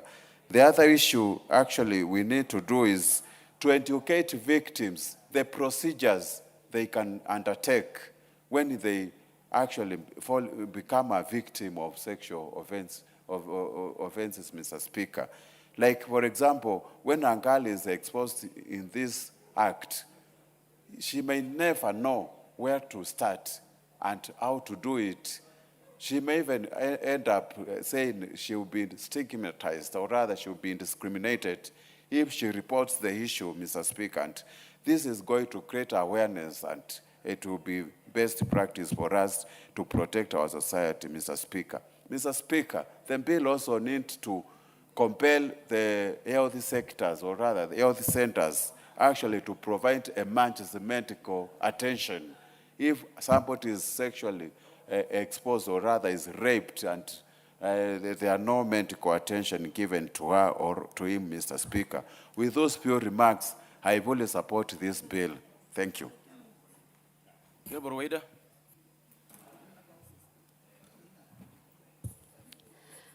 Asante Bwana Spika kunipatia nafasi nami kuchangia kwa sheria ya makosa ya kijinsia. Nashukuru mwanzo Mheshimiwa Doris Donya kwa kuleta mswada huu wa sheria hii ya muhimu. Kwa hakika kuna watu wanapata shida, wananajisiwa au mambo mengi yanatokea, lakini hawajui sheria, hawajui haki zao.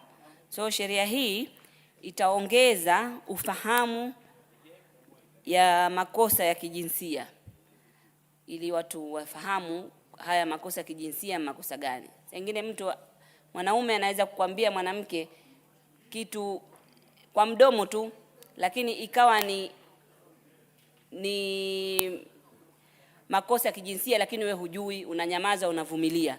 So ni vizuri watu wote, watoto, wanaume, wanawake wote wajue yale makosa ya kijinsia. Na tuseme haya makosa ya kijinsia yanatokea kwa wanawake peke yake, la, hata kwa wanaume yanatokea. Kwa hivyo sheria hii itamtunza kila mtu. Haimaanishi hii sheria ni ya wanawake. Makosa ya kijinsia ambayo nitayataja kidogo ni haya: ubakaji, picha za haramu, mashambulio pia. ubakaji unatokea na watu wanaficha. So watoto wa siku hizi wakijua sheria zao wao wenyewe, hata mzazi akificha, wanafunzi wakifundishwa kwa shule wajue haki yao. Hata mzazi akitaka kufanya hiyo maslahi, mtoto mwenyewe hatakubali. So mimi napongeza zaidi mheshimiwa, kwa sababu ataokoa jamii. Hii sheria itaokoa jamii. Kuna mambo yanatokea mbalimbali.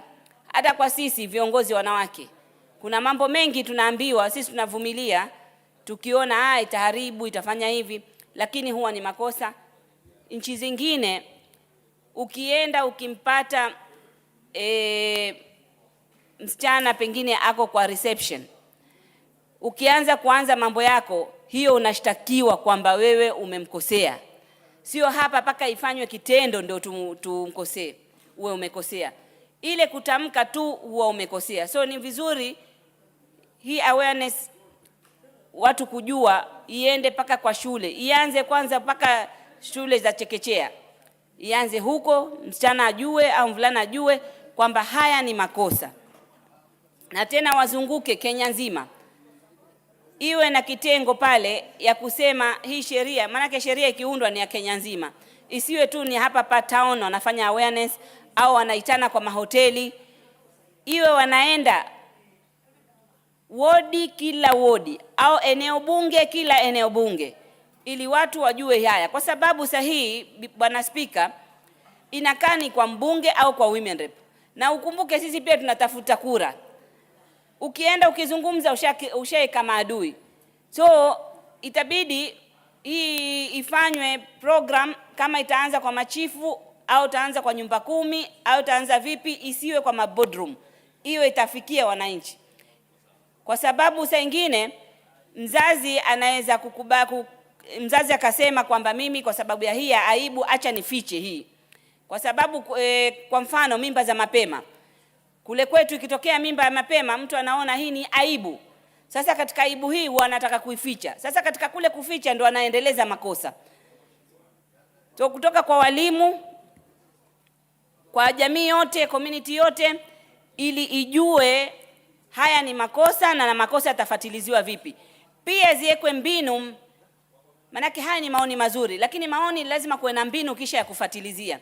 Kuna sehemu huwa hazina polisi karibu, huwa hazina wasaidizi karibu. Hasa zile sehemu hata mtu akajua haki yake, kufuatilizia kupata haki yake inakuwa shida, ndio ubidi anyamaze, aone afadhali nifiche kwa sababu itanigharimu pesa nyingi. Kuna wakati inafika msichana pengine amenajisiwa, lakini haraka ataosha, hajui kuhifadhi zile. Na ukifika kotini ni kweli amenajisiwa, lakini judge ataamua kwamba hakuna ushahidi, kwa sababu ushahidi mzazi yeye mwenyewe kwa alificha, aliharibu. Kwa hivyo sisi kama kule Lamu nilijenga nyumba za hifadhi.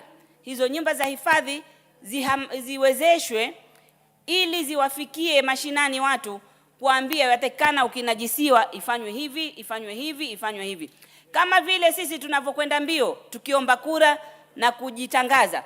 Na haya mambo lazima yawe kwenye board, ziwekwe kwa ma-TV, ziwekwe program za kuhamasisha watu kwa maredio, ili sote tuchukue jukumu, kila mtu kwa upande wake ahamasishe. Inaweza kuwa hii sheria pengine bado, hata sasa hivi tunaweza sisi kama haya leo mazungumzo, inaonekana sehemu nyingi hii ni mwanzo ishaanza kuonesha kwamba sisi tunaongeza ule ufahamu wa makosa ya jinsia. So sheria ikiendelea na huku sisi pia tuendelee. Na pengine sengine unaona pahali uko, either ni mwanafunzi shuleni au ni sehemu za kazi, utaona pengine kiongozi yuko pale, atatumia ile nafasi yake kuendeleza haya makosa. Kwa mfano pengine mtu wako kwa position, hufai kupata promotion mpaka aanze kulegezeana macho au muanze kuambiana maneno mengine ndio upate promotion. Hizo zote ni makosa ya jinsia. Inafaa kama kuna mwajiri anafanya vituko kama hivyo, ashtakiwe na tuone mtu amefungwa kwa sababu hiyo, na kufungwa kwake ni sheria kuwekewa mkazo, kwa sababu wale majaji wanatumia hizi sheria.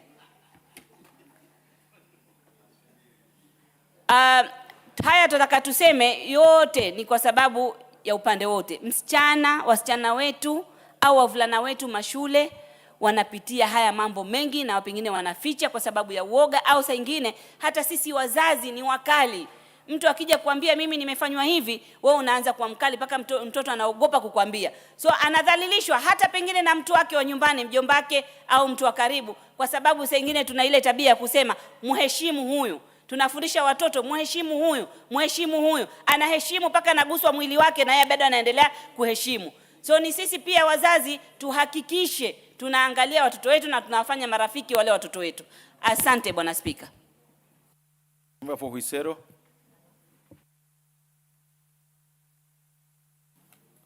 Thank you, Speaker. I also join my colleagues in supporting this Bill 78 of 23 that seeks to create awareness on sexual education in our schools. Though, Mr. Speaker, we have enough legislation around this area, we need also to ask ourselves, what are the causes of these behaviors? What causes rape? What causes defilement? And many of those ills, sodomy, name them. Before we start creating awareness in schools, Mr. Speaker, I believe we as parents, we have a responsibility to guide our boys and girls as they grow up. We have not been able to do well as parents of this nation on this area. Secondly, Mr. Speaker, we must also help our children and protect them from exposure of some social media sites that incites them and they grow with that spirit, which eventually leads to these acts. Speaker, in 𝗧𝗏 sub-county, the year 2025, we did instruct our principals and head teachers to give us a list of all girls that were pregnant. Speaker, we realized that by the end of that term, that's term 3, we had about 31 girls who were pregnant. Some of these girls were impregnated by even their relatives. Some of them were impregnated even by teachers, by even community members who care less about the future of this generation. As we discuss this awareness, we must also know and also appreciate that our judiciary has not been firm enough in dealing with these culprits. Sometimes you find somebody who has defiled a young one is given a bond of even 20,000 because there's not enough evidence, giving an opportunity to do more and creating this havoc to the community. Mr. Speaker, we are fighting a Russian guy in this country who, from where I sit, has been able to supply electricity to our women more than what Opionai is doing to this country. Why did this guy find himself in that? What did you just say? I said there's a Russian guy who has been misusing our ladies in this country, posting them on social media. On social media. There's nothing out of order, Honorable. There's nothing. What is order? What is out of order, Honorable Millie? Thank you, Mr. Speaker. Mr. Speaker, he needs to actually give the correct information. He didn't say what he just told you. He said there's a Russian who is supplying electricity. I think, Mr. Speaker, given the fact that even what that Russian guy is a form of sexual abuse against women, it is actually wrong to then demean it by equating it to supplying electricity. Did you actually He did say that. Honorable 𝗧𝗏, did you actually say this? The Russian guy is supplying electricity? Yes, Speaker. And what did you mean by that? You see, electricity is in different forms. You can have electricity that we use in lighting. Yes. our homes. We have electricity that excites our partners. So maybe the context is the difference. But I mean, this guy has been in this country, hoodwinking our women, calling them names, taking their videos, exposing them. So if that is what you meant, Vaseka, then I would ask that you withdraw the use of the word supply electricity. I withdraw the word he has been supplying electricity. Okay, proceed. Now, Mr. Speaker, I was saying that the Kenyan government, through the Immigration Office, must now up its game in ensuring that they do vet all tourists who are visiting this country, knowing their backgrounds, and even ensuring that they know what exactly these tourists are doing in this country. Otherwise, Mr. Speaker, I support this bill. Thank you. The Honorable Jessica Mbalu, you got 4 minutes to make a contribution. Thank you, Mr. Speaker. I'll use my 4 minutes. Mr. Speaker, I had already said that I support the 𝗧𝗜𝗞𝗧𝗘𝗏 bill by Honorable Ndonye, and some of the issues that I had not spoken about, Mr. Speaker, as I was consulting in our consultation room, is that, Mr. Speaker, the 𝗧𝗜𝗞𝗧𝗏 bill will ensure that our children are protected from school. And very important to note is that 𝗧𝗜𝗞𝗧𝗏 is not for female only. And when I say 𝗧𝗜𝗞𝗧𝗏, I mean? I would suggest you use the word 𝗧𝗜𝗞𝗧𝗏 in its full form. Sexual Offences Amendment Bill. That sexual offences is S is for O, A is Amendment Act. So, Mr. Speaker, it is true that sexual offense to a person, either a male, female, it causes psychological trauma, social stigmatization, infections, and unwanted pregnancy, among others. This bill by Honorable Don has gone to define the offenses, like, for example, rape, defilement, indecent assault, including unwanted touching of the other sex, Mr. Speaker.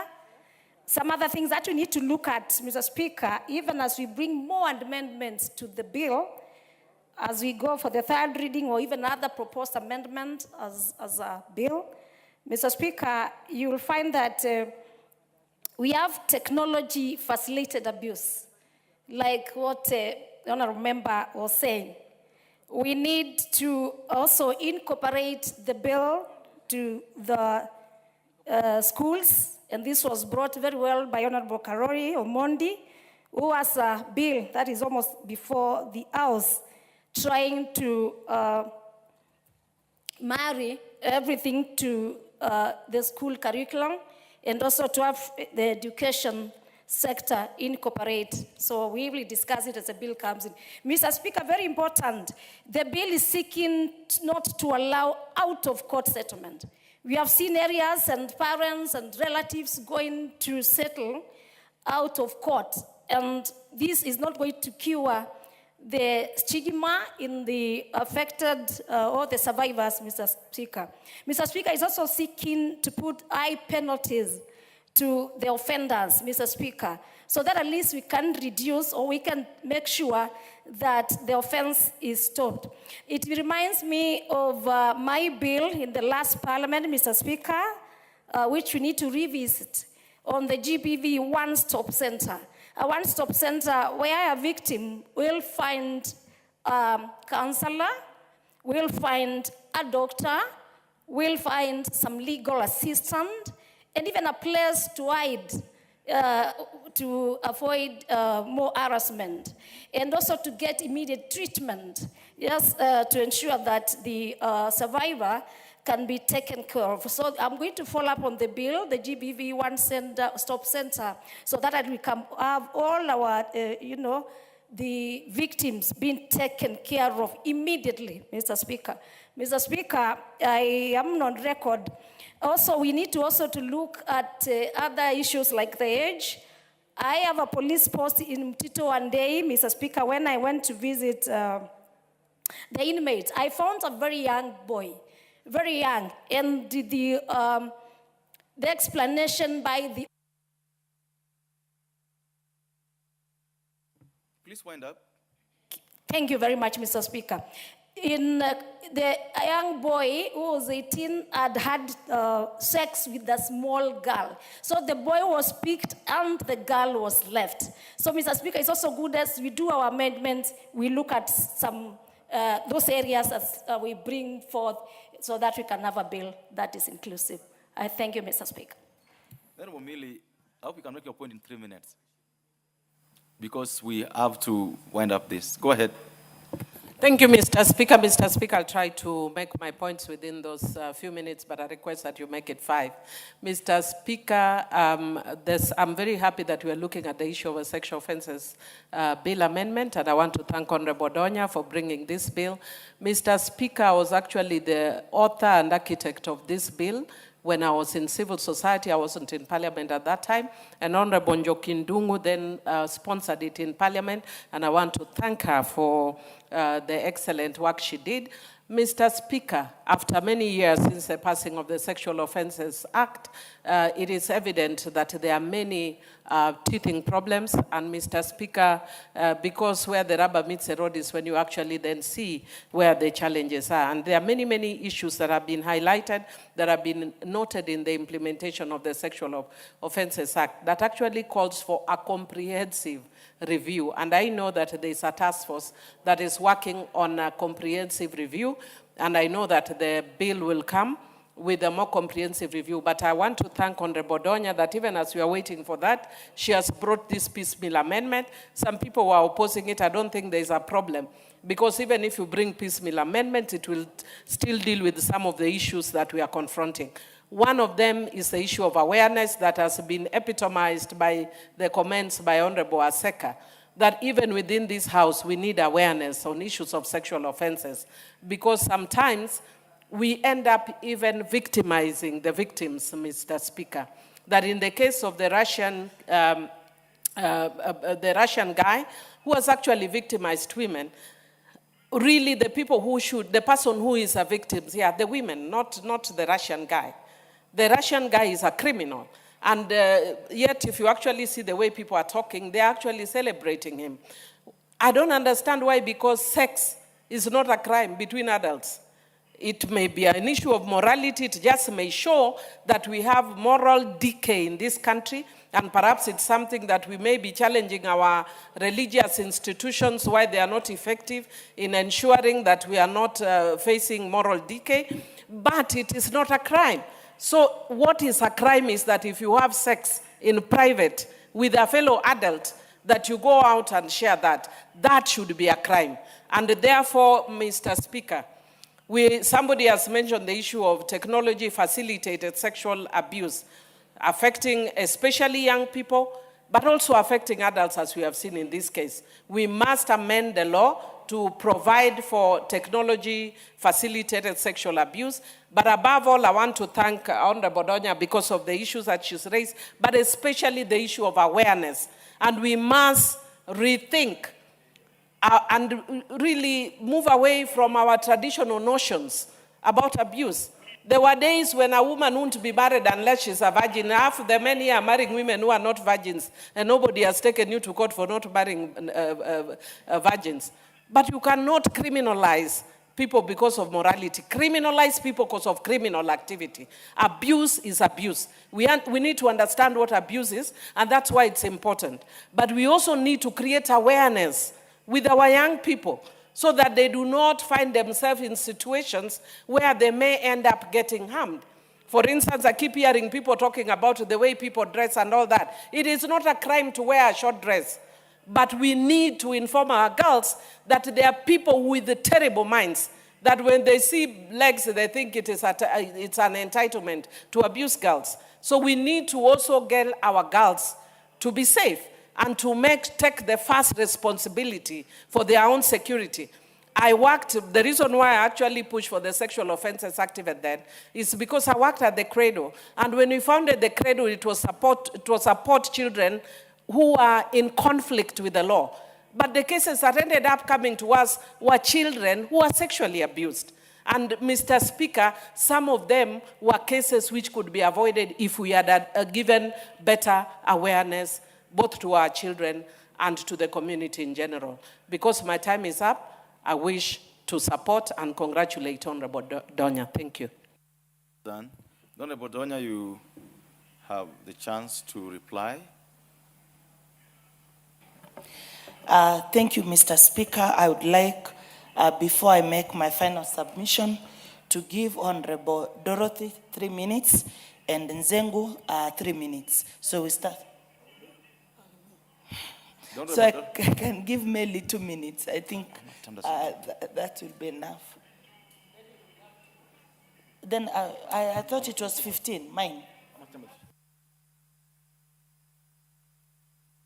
Donya, you know you have 10 minutes.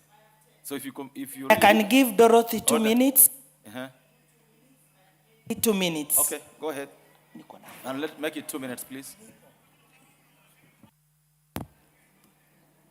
Thank you, Honorable Speaker. Honorable Speaker, I too want to add my voice to this very important amendment and thank my sister, Honorable Doris, for bringing this amendment before this House.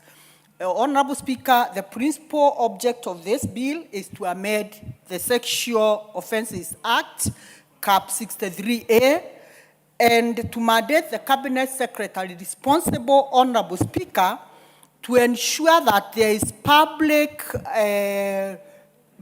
engagement and public awareness on sexual offenses. Honorable Speaker, a lot has been said in this House, and I want to very quickly say, when we come to sexual offenses, Honorable Speaker, the perpetrators of these acts are people, in most cases, who are well known to the victims, Honorable Speaker.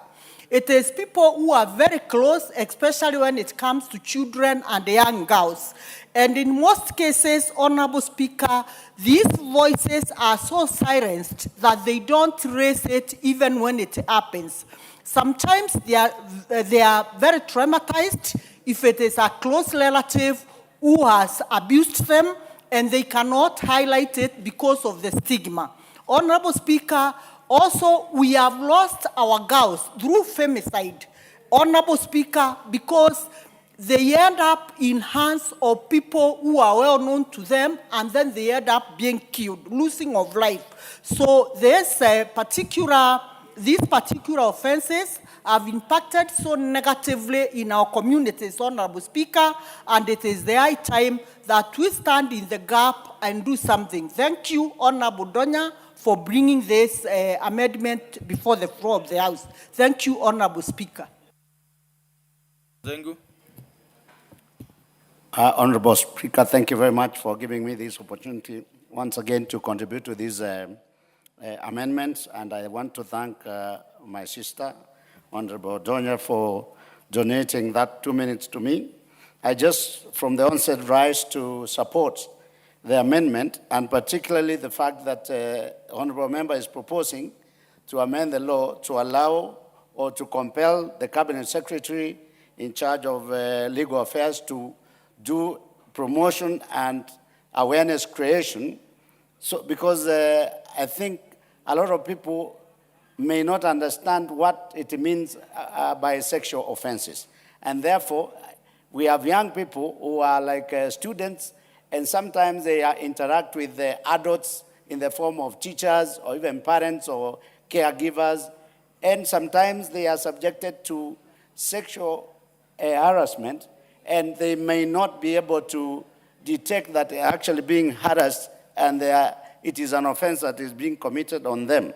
So I want to support the fact that, yes, the minister or the Cabinet Secretary shouldn't be able to create awareness in all institutions, whether institutions of learning, whether institutions of healthcare, like people who get sexually harassed in hospitals, when the doctors are mishandling a patient, that is also sexual offense. And if we remember the case of Alliance Girls, remember it came up 2 years ago or 1.5 years ago, where it came as a confession of old girls who had been subjected to a lot of sexual harassment by the teachers that were supposed to take care of them. So, Mr. Speaker, I support the amendment. Thank you, Honorable Odonya. Honorable Meli. Thank you, Honorable Speaker. Honorable Speaker, I rise to support this bill, and I want to commend Honorable Donya for really giving us a very good bill. And this bill on clause 7 gives express direction to the Cabinet Secretary for Education to ensure that sexual offenses that affects learners, especially those students who become pregnant, those who are stigmatized, those who are traumatized. The bill expressly tells the Cabinet Secretary to establish programs, to establish safeguards, to ensure that those who have been actually affected by sexual offenses, the teenage girls, and at times even the boys, Honorable Speaker, the minister is supposed to develop programs of guidance and counseling, develop programs on how to ensure that these students or these victims do not fall out of the education system as a result of the problems of sexual offenses. Honorable Donya, I want to commend you because this is a problem that is very prevalent in our society. Sexual offenders are known individuals within communities, and they affect children. They stigmatize them, and in fact, they traumatize and even affect their educational programs in the community. So I want to say that this is very important, and Honorable Speaker, it is an express direction to the ministry and to the officers and to the directors of education within, so that the offenders are actually allowed to continue with their education. And I support. Thank you so much. The offenders or those offended? Thank you. Honorable Donya. Thank you, Mr. Speaker. Kindly, please, I give Honorable Adipo 1 minute. Yeah. Honorable Donya, you'll proceed to reply. Okay, no worry.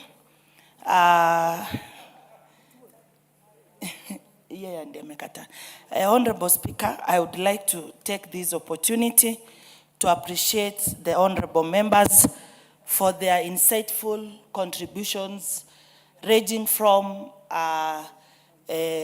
informing the public on the importance of this bill, which I measured more on advocacy and awareness. The members' contributions were very welcoming. They noted, Mr. Speaker, that we should not encourage arbitration matters when it comes to sexual offenses, that we should not make things look nice when they are not nice, Mr. Speaker, like becoming soft on saying that we should not have sex education, while we know well, Mr. Speaker, sex is very important. No one can run away from it. No one came from Mars. We all came out of this act when it is done properly, Mr. Speaker. There is some agostopia behaviors, Mr. Speaker, which need to stop. And when we address them out, for example, we tell our people, when there are people who look at you seated or they start talking ill of someone else's body, how it looks like, you start telling us, look at her, you have big breasts, as if you wanted her to leave the breasts at home. You have big body parts. Such things, Mr. Speaker, when we talk about it, it's not that it is an offense. Rather, those are things which happen, and we live with them. Let us, as Mama County from Kisii, I encourage our people to come up and speak about this issue of sexual offenses. We all accept it is a big challenge. Even government should be very intentional about protecting the lives of our young people. And in fact, these amendments, Mr. Speaker, they are sufficiently vital as they will always safeguard everyone in our society, in curbing child sexual abuses, because this has remained ugly and uncouth in the society. Mr. Speaker, while Kenya has made significant progress in strengthening its legal framework against sexual offenses, the persistence of these crimes in our society calls for renewed and deliberate action. For a robust law to achieve its purpose, the people need to fully understand its provisions, their rights, and the mechanisms available for protection and redress. This objective given to the Cabinet Secretary is simple yet weighty. It seeks to move beyond recreative enforcement and embrace proactive prevention through education. Honorable Speaker, by mandating structured and nationwide public awareness initiatives, this amendment will ensure that every Kenyan understands what constitutes a sexual offense under the law, the rights and protections available to victims, the legal consequences faced by offenders, and the procedures for reporting and accessing support services such as counseling. No one should ever feel embarrassed, Mr. Speaker, when reporting matters. Member, please proceed to wind up.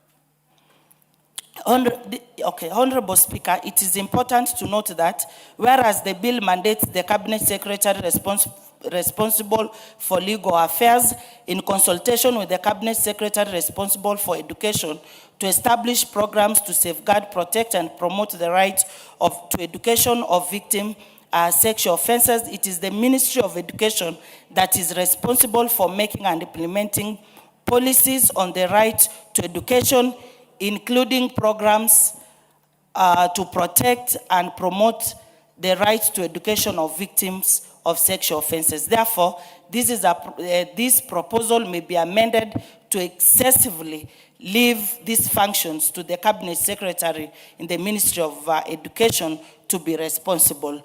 I hereby, Mr. Speaker, wish to beg to reply, but I request you don't put a question because I don't think if we have quorum, Mr. Speaker. I beg. Thank you so much. The putting of the question on this bill will be, as requested, be made the next time. We have the capacity to do so. The next order. Order number 9, the Teachers Service Commission Amendment Bill, National Assembly Bill number 27 of 2024, second reading. Honorable Abdul-Haro. Yes, I'm here. Thank you, Honorable Speaker. I stand to move the TSC amendment, to move the TSC amendment bill, National Assembly Bill number 27 of 2024, to be read a second time. And as I do that, Honorable Speaker, I'll give a context. Honorable Speaker, statistics indicate that there are more than 3,300 head of schools and deputy heads of schools in acting capacity. Honorable Speaker, other estimates by teacher unions indicate that up to about 99,000 teachers might be acting in various capacities. This is a significant backlog in acting position, which has created a leadership crisis in schools, making succession planning a big headache for stakeholders. Honorable Speaker, some of these acting administrators of schools have been made to act for a very long period, some for 2 years, some for more than 2 years, 3 years. And when these positions come up for substantive filling, advertisement is made, and sometimes somebody is recruited in that position as a substantive head teacher or a deputy head teacher, bypassing the person who has been acting for 2 to 3 years. And these administrators, during the period they act, they don't enjoy any acting allowance or any special duty allowance because of the way their contracts have been designed. Honorable Speaker, some of the acting administrators hold even more than 2 acting positions or one acting position. For example, somebody is given an acting position as a deputy head teacher in a certain school, And then after 1 year, he is taken to another school again to act as a principal, making that person having two acting administrative positions. Honorable Speaker, these prolonged acting appointments without compensation erode motivation, it discourages retention, and weakens succession planning in schools leadership. It is as a result of this that this bill seeks to formalize and entrench fairness in acting appointments to be made in a structured manner, and streamline allowances that go with it. Honorable Speaker, the bill defines the period of acting to be between 1 month to 6 months, after which the acting administrator, after which the position could be filled substantially, either by the acting administrator or whatever mechanisms that picks on somebody else. The bill also provides for the qualification and remuneration for the appointment in acting capacity. Honorable Speaker, the bill also prohibits appointments in more than one position. There are some countries, Honorable Speaker, which have grappled with this similar problem, and they have had some very good case studies that we can learn from. For example, in Finland, acting administrators are clearly defined and compensated within structured career progression frameworks, ensuring fairness. In South Africa, acting appointments are formally recognized with acting allowances for stipulated period. It is with that kind of a background and context. Chairman, for the benefit of the chair, we are not all teachers. Acting as what? I had said earlier, acting either as a head teacher or a deputy head teacher. Okay. So we call them acting administrators of schools. That has got to be clarified. It doesn't seem to be. It just says acting, teachers. You Acting- don't act as a teacher. If you're a teacher, you're a teacher. Acting administrators either as head teachers or as responsibilities, yes. as So deputy maybe head teachers. you Therefore, I beg to move the bill to be read a second time, and I'll ask Honorable Dorothy Muthoni to second. Thank you. Honorable Dorothy Muthoni. Thank you, Honorable Speaker. Honorable Speaker, it is important, Honorable Speaker, for this House and for those listening to know that the Teacher Service Commission is an independent commission established under Article 2.7 of the Constitution of Kenya. And the Teacher Service Commission has a clear mandate on what they are supposed to do.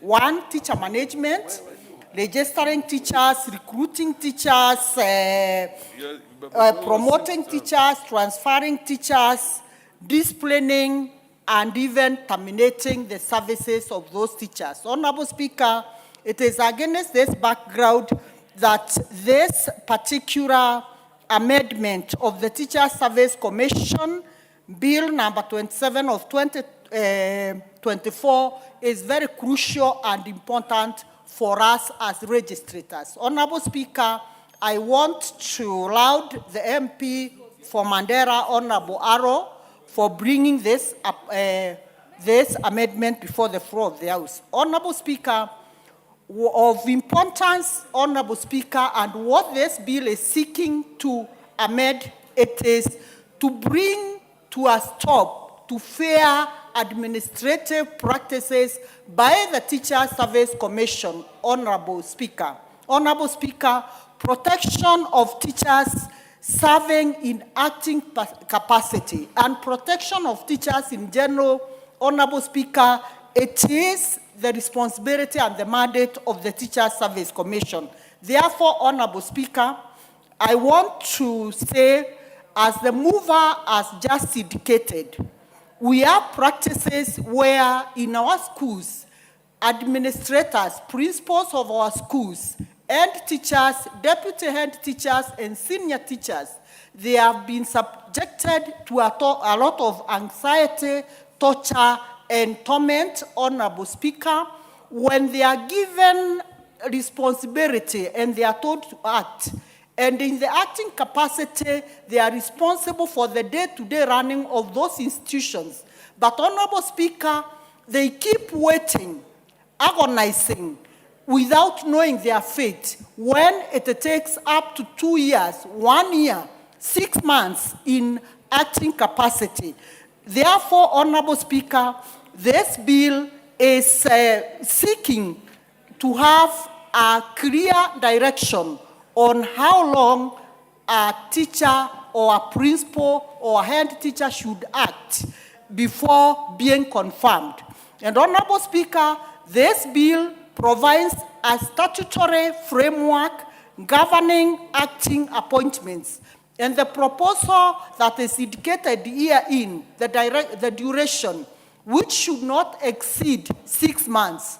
And Honorable Speaker, what we are saying, in these 6 months when that head teacher or principal is acting, they should be paid acting allowances, yes. Honorable Speaker, because they are fitting in that position and they do it on a daily basis, and this acting allowance should not be at the discretion of the commission. It is something that should be documented so that we safeguard the teachers of this country from exploitation from the person who is supposed to safeguard them, that is the employer.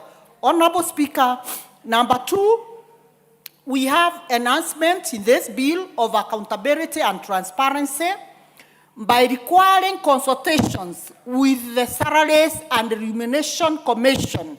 And when I say these consultations, Honorable Speaker, I have been a unionist. I am in this space, Honorable Speaker, to protect the workers of this country. And Honorable Speaker, we are saying workers should not be exploited at any one time, Honorable Speaker. And this is the more reason that this bill is seeking to ensure that if the allowances to be paid to teachers, if the allowances to be paid to administrators, they should be properly negotiated in consultation with the people who are mandated to talk and represent teachers in this space, especially the unions, Honorable Speaker. Honorable Speaker, and this standardization of remuneration structures, Honorable Speaker, the bill is consolidating various allowances such as housing allowance, hardship allowance, commuter allowance, responsibility allowances, transfer and special duty allowances into a legal framework. Honorable Speaker, we have seen incidents whereby teachers sometimes are subjected to transfers, yet the employer does not even care to know how that teacher moves from station A to station B. Honorable Speaker, this bill is seeking for a clear framework which will enable the employer to make sure that once a head or an administrator or any other teacher is transferred to station B, it is the responsibility of the employer to ensure that arrangements are in place, proper remuneration is documented so that these teachers can be paid that allowance before moving to the next session. Honorable Speaker, we are also talking about improvement of the teachers' moral and service delivery. Honorable Speaker, it should be predictable. Teachers should not work like they are not certain of their tomorrow. It is the responsibility of the Commission, Honorable Speaker, and this is what this bill is seeking to address, that teachers should work in a way that every time they are very certain of the future. And Honorable Speaker, I want to state if there is a field where structures should be proper, because Honorable Speaker, education in this country is what will carry this country to the one level to the other. And Honorable Speaker, when we talk about teachers being taken care of, administrators, it is because we made about the future of this country. Because, Honorable Speaker, if we don't invest in human resource as a country, then we get it wrong. And the only way we can invest in human resource, Honorable Speaker, it is by ensuring that we have teachers who are well motivated, teachers who are well taken care of, and teachers who will always protect the interest of the children and the interest of this country. Honorable Speaker, as I wind up, I want to say this bill is also seeking alignment with the constitutional values. Honorable Speaker, the proposed amendments uphold Article 41, once again, of our Constitution, where fair labor practices, and reinforcing the Constitution mandate of the Teachers Service Commission, Article 237. Honorable Speaker, I want to say teachers are not seeking a favor for us to amend this Constitution. It is the right of the registrators in this House to support this bill so that, Honorable Speaker, as the teachers sit in the space of providing quality education to this country, they are not treated unfairly. Therefore, Honorable Speaker, I seek the indulgence of this House. Let us all stand up and support this motion to support the teachers of this nation. Thank you, Honorable Speaker, and I beg to second.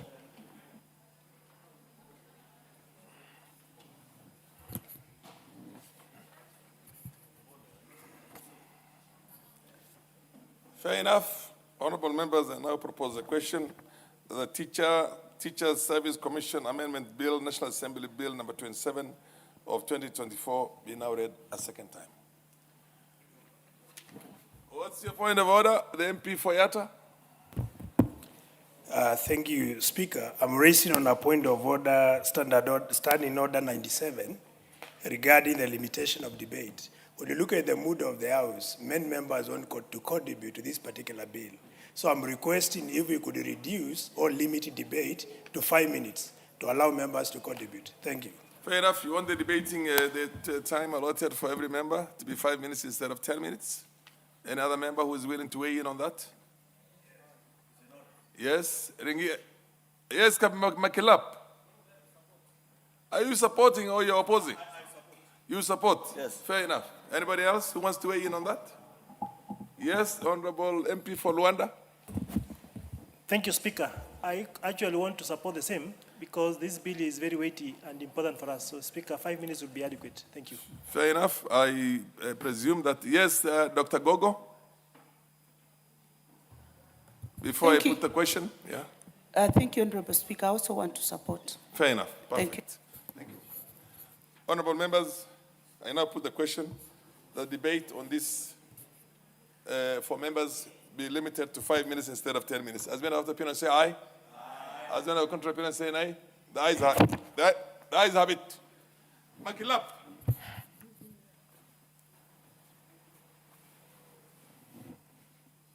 Thank you, Mr. Speaker. I want to, from the onset, support these amendments. This amendment, the TSC amendment for 2024. Mr. Speaker, what the mover had brought forward, Mr. Speaker, is fundamental issues that affect the teaching profession. Mr. Speaker, when we say we want the Teacher Service Commission need to pay acting allowance to administrators of various cadre. Mr. Speaker, we are talking about a teacher being appointed as an acting principal, an acting head teacher. You know, that position should enjoy all other privileges that comes with a substantive appointment for it to earn respect in the institution. Mr. Speaker, if you are given a position that your colleagues in the staff room knows very well that there is nothing about it, you are just the same as many of us in this school, then that position will not come with authority and responsibility. It will not be taken seriously, even to those who have been appointed to that acting capacity. So, Speaker, and this is why we are saying, if just like in any other institutions or authorities, the circles of government, if you are appointed as an acting person, then you need to enjoy all that privileges or allowances that comes with that responsibility that you have been bestowed upon. So, Speaker, where to teachers being appointed to act, appointment as an acting senior teacher, an appointment as an acting deputy principal, or an acting principal, and sometimes even heads of departments, especially in big institutions. So for it to earn respect, then that position needs to be remunerated accordingly so that it will earn respect from the learners, it will earn respect from the colleagues or peers who are in that particular space. So, Speaker, putting it into law or an act of parliament, Mr. Speaker, is to ensure that there is no lacuna. Most of our teachers, especially in those areas that are hard to staff, are always appointed in those particular positions, and they get nothing. So, Speaker, this is an area that we feel that this particular amendment will come and bridge the gap that has been existing for many years. For example, Mr. Speaker, when you say, when we put another schedule, fourth schedule, where it recognizes readers or facilitation of aid allowance or aid allowance teachers. So, Speaker, can you take, for instance, a teacher in Dadaab or in Baringo, like in a school called 𝗧𝗜𝗞𝗧𝗍 in my place? The head teacher is blind. So for him even to move from office to the staff room, to the classroom, requires an aid.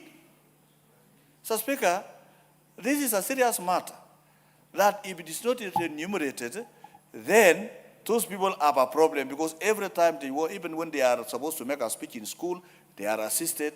Even if they want to go to attend to, to a call of a natural call, they need to be assisted. This is the kind of humanity that we want to treat in our society by giving them allowances, Mr. Speaker. So this position also, for example, if one is acting to the wire of his retirement, then that allowance to being paid for responsibility as acting to the wire of up to including retirement will be made part of his retirement package, so that that particular person will retire with dignity. What we want to do here, this amendment is trying to dignify the teaching profession, to dignify the administrators in the teaching profession, so that they have honor within those particular institutions that they are actually learning, Mr. Speaker.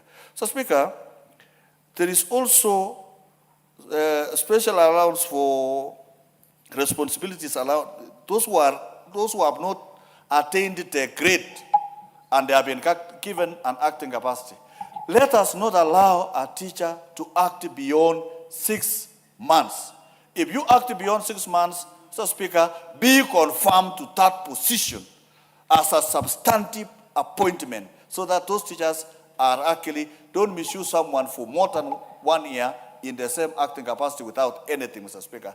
Secondly, Mr. Speaker, those who are acting when it comes to interviews for movement or appointment promotions, that acting capacity letter, that appointment to acting capacity becomes an added advantage, and that particular teacher be considered on priority basis for appointment into the next grade, Mr. Speaker. So, Mr. Speaker, I support this particular amendment by the Teacher Service for the Teacher Service Commission, so that it is anchored in law, so that any allowance that you earn in the teaching profession, whether you are the principal, the acting, the deputy, and so on, earns respect and dignity and enjoy all other powers that their colleagues have. The MP for Yatta. Yes. Thank you, Mr. Speaker. I rise to support the bill from onset from Honorable Arun on TSC Amendment Bill 2024. I have very solid reasons why I support the bill, Mr. Speaker. If you look at this particular bill, it focuses on very salient areas. We talk of allowances of teachers, such as housing, hardship, commuter allowance, and many other allowances. If you look at Nairobi, Mr. Speaker, Nairobi is very attractive to teachers because there are many allowances in Nairobi than in rural areas, Mr. Speaker. So this particular bill is so timely because it does streamline allowances, Mr. Speaker. When it comes to acting, Mr. Speaker, we have teachers who have acted in one position for so many months, Mr. Speaker. And it is unfortunate when you act. Mr. Speaker, I seek your attention. Yes, I'm saying there are many teachers who are acting in one position for so many months, Mr. Speaker. And you know, this demoralizes teachers. Imagine acting as a deputy for more than 1 year. And then someone else is appointed and takes over your position, Mr. Speaker. Therefore, this particular bill clarifies the period of acting between 1 month, maximum 6 months. If you do so or you exceed, through the bill, we propose TSC should actually appoint and confirm the particular teacher who is acting, Mr. Speaker. Therefore, Mr. Speaker, through the bill, there are many benefits that are going to be derived from the bill. And one of the benefits is going to motivate teachers. Because if you have been acting and you have been confirmed, it means you'll be motivated. And as a result, even output teaching is going to improve. Therefore, Mr. Speaker, I do see very important benefits coming from this particular bill, Mr. Speaker. Additionally, when we talk of issues of predictability when it comes to service condition, Mr. Speaker, because you will be aware of the allowances that you are going to receive as a teacher, Mr. Speaker, through the bill. And this is going to give some level of predictability. You'll be able to plan very well as a teacher, Mr. Speaker. And that's why, through the bill, we support the bill because it's also going to promote better representation. Because teachers, when they are motivated, they are going to teach better, as opposed to when they are demoralized. Because if someone has acted for so long in one position, this particular teacher will have no reason to teach properly. And this is going to compromise the quality of teaching, Mr. Speaker. And in principle, you'll be able to see performance dwindling as opposed to performance improving. Because when teachers are demotivated, then the output or the outcome will be poor performance of learners, Mr. Speaker. Importantly, Mr. Speaker, through the bill, there will be strengthened governance and standards because TSC will be properly guided on how to remunerate teachers on allowances, at the same time on issues with appointments. This is going to promote fairness, equity within teaching as a profession, as enshrined in Article 10 of the Constitution, Sabbatical 2B, which talks of equity and fairness in service delivery. Because through this particular bill, all these will be attained, and that's why we support the bill, Mr. Speaker. Importantly, when I look at this particular bill, it's also important to look at the drawbacks that are going to be realized through the bill. And I'm talking of budgetary implication.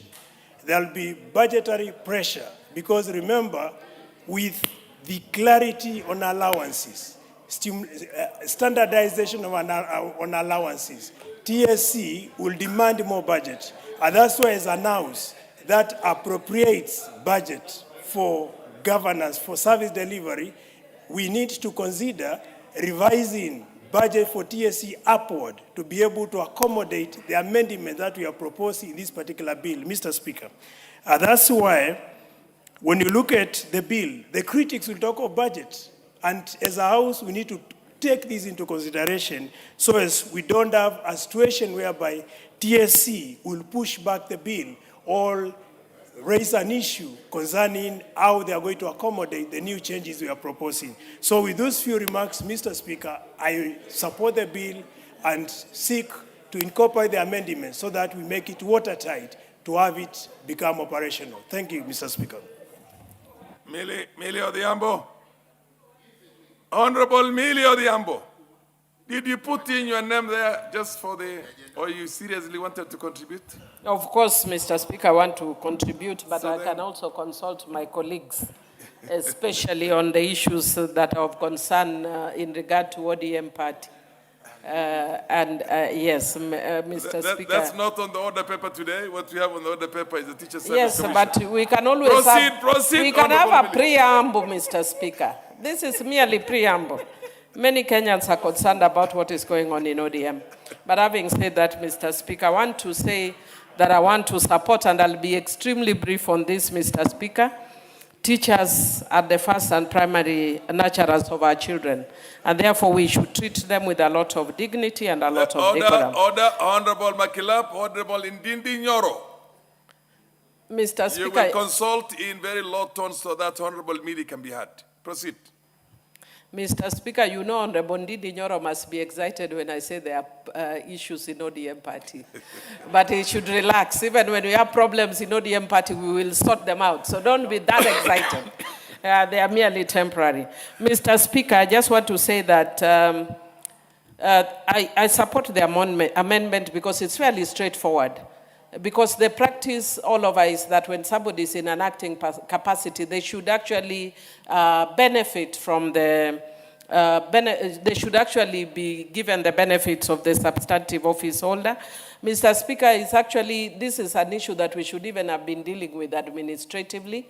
And I know that sometimes because the bodies or agencies that are supposed to deal with don't then deal with these issues first.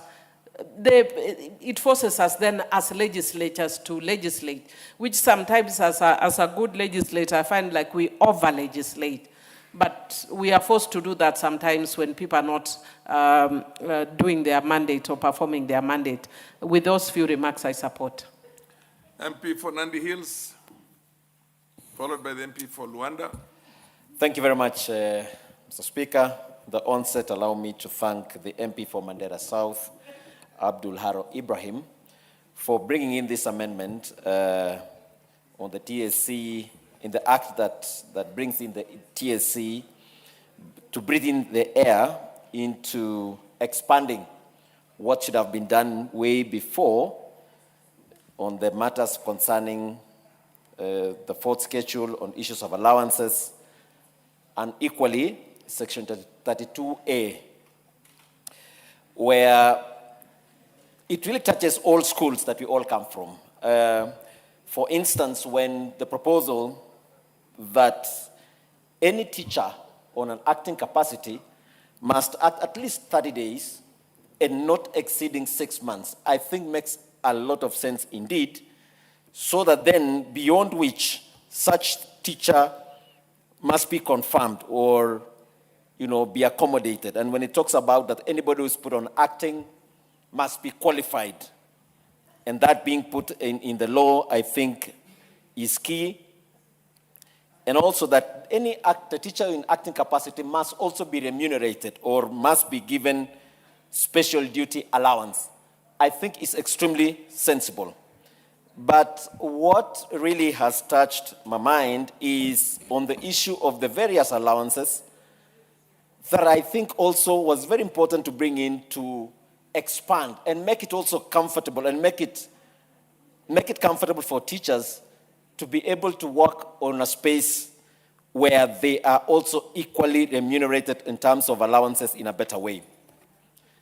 On the issue of the house allowance, on the issue of commuter allowance, both of which, the proposal that when a teacher is on interdiction, they have not, where they can still be being paid the full house allowances,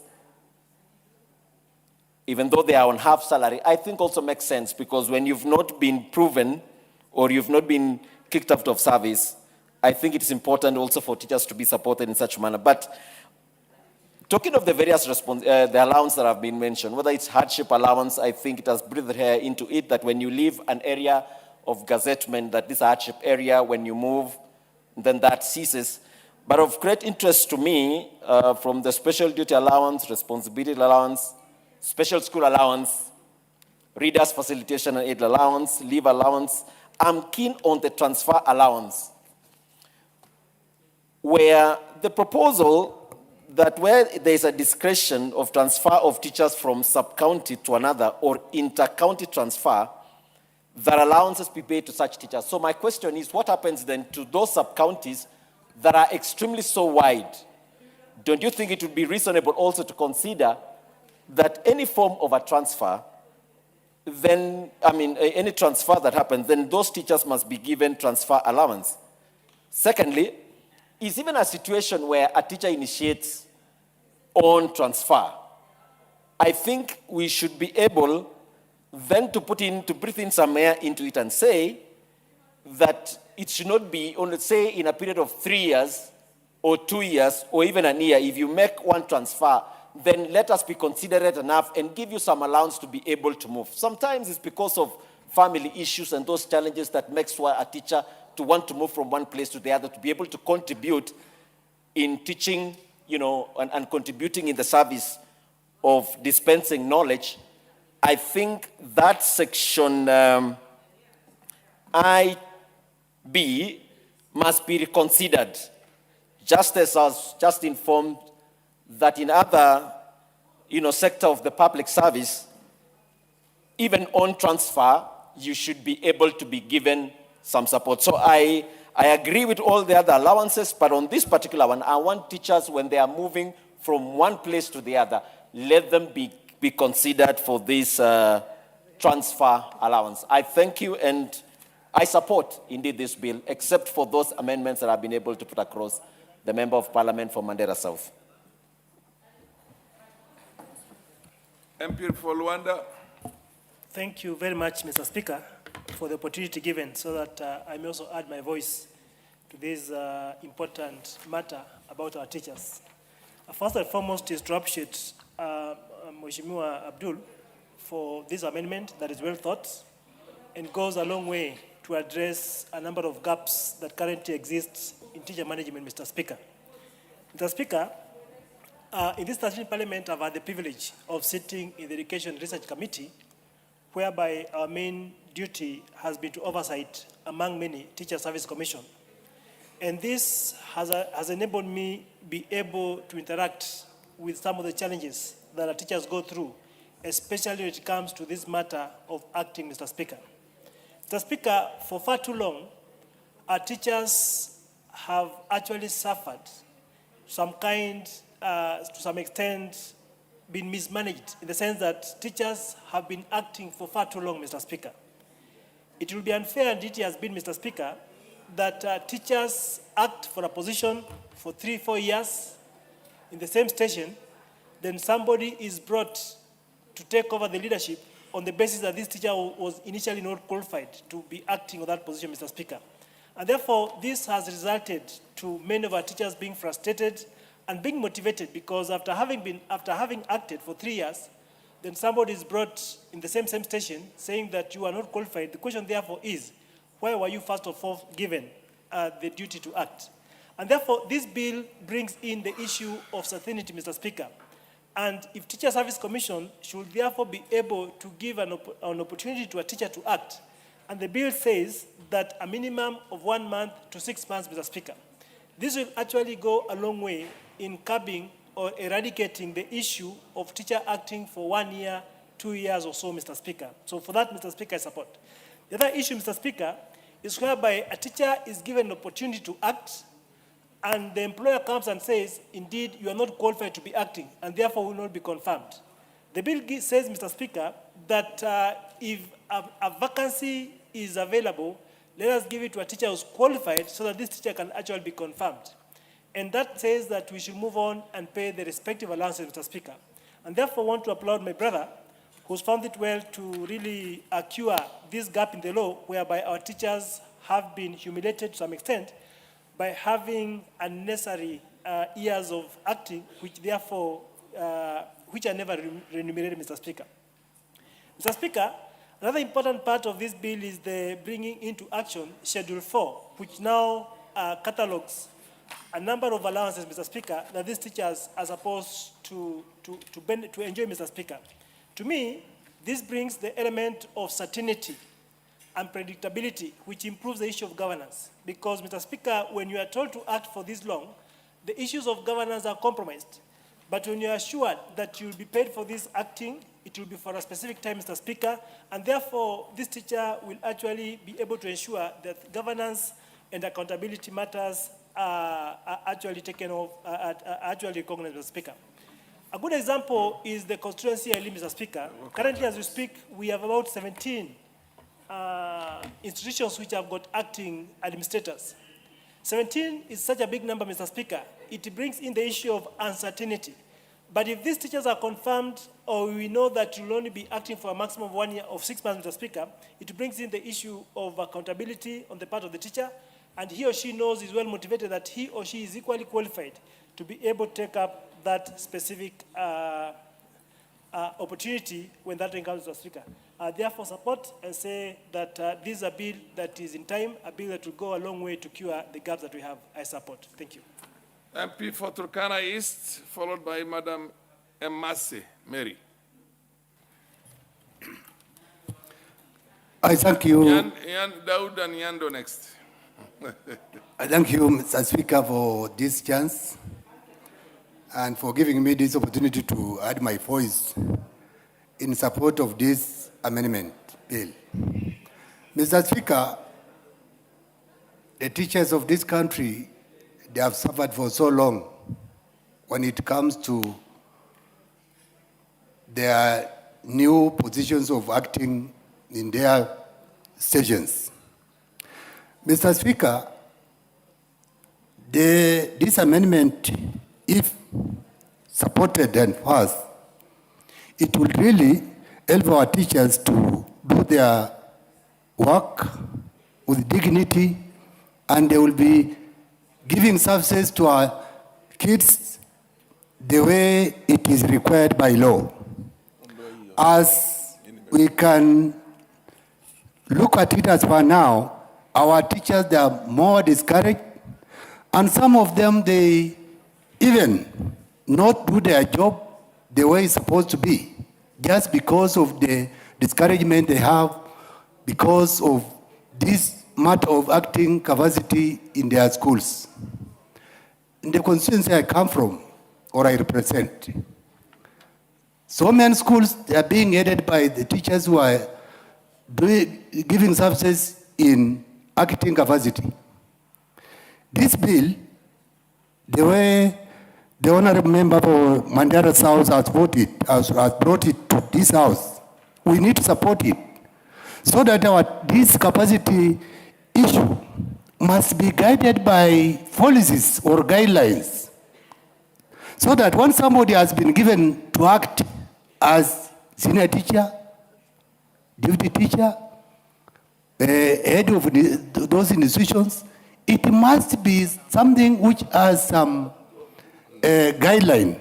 Because nowadays, it is just being given verbally.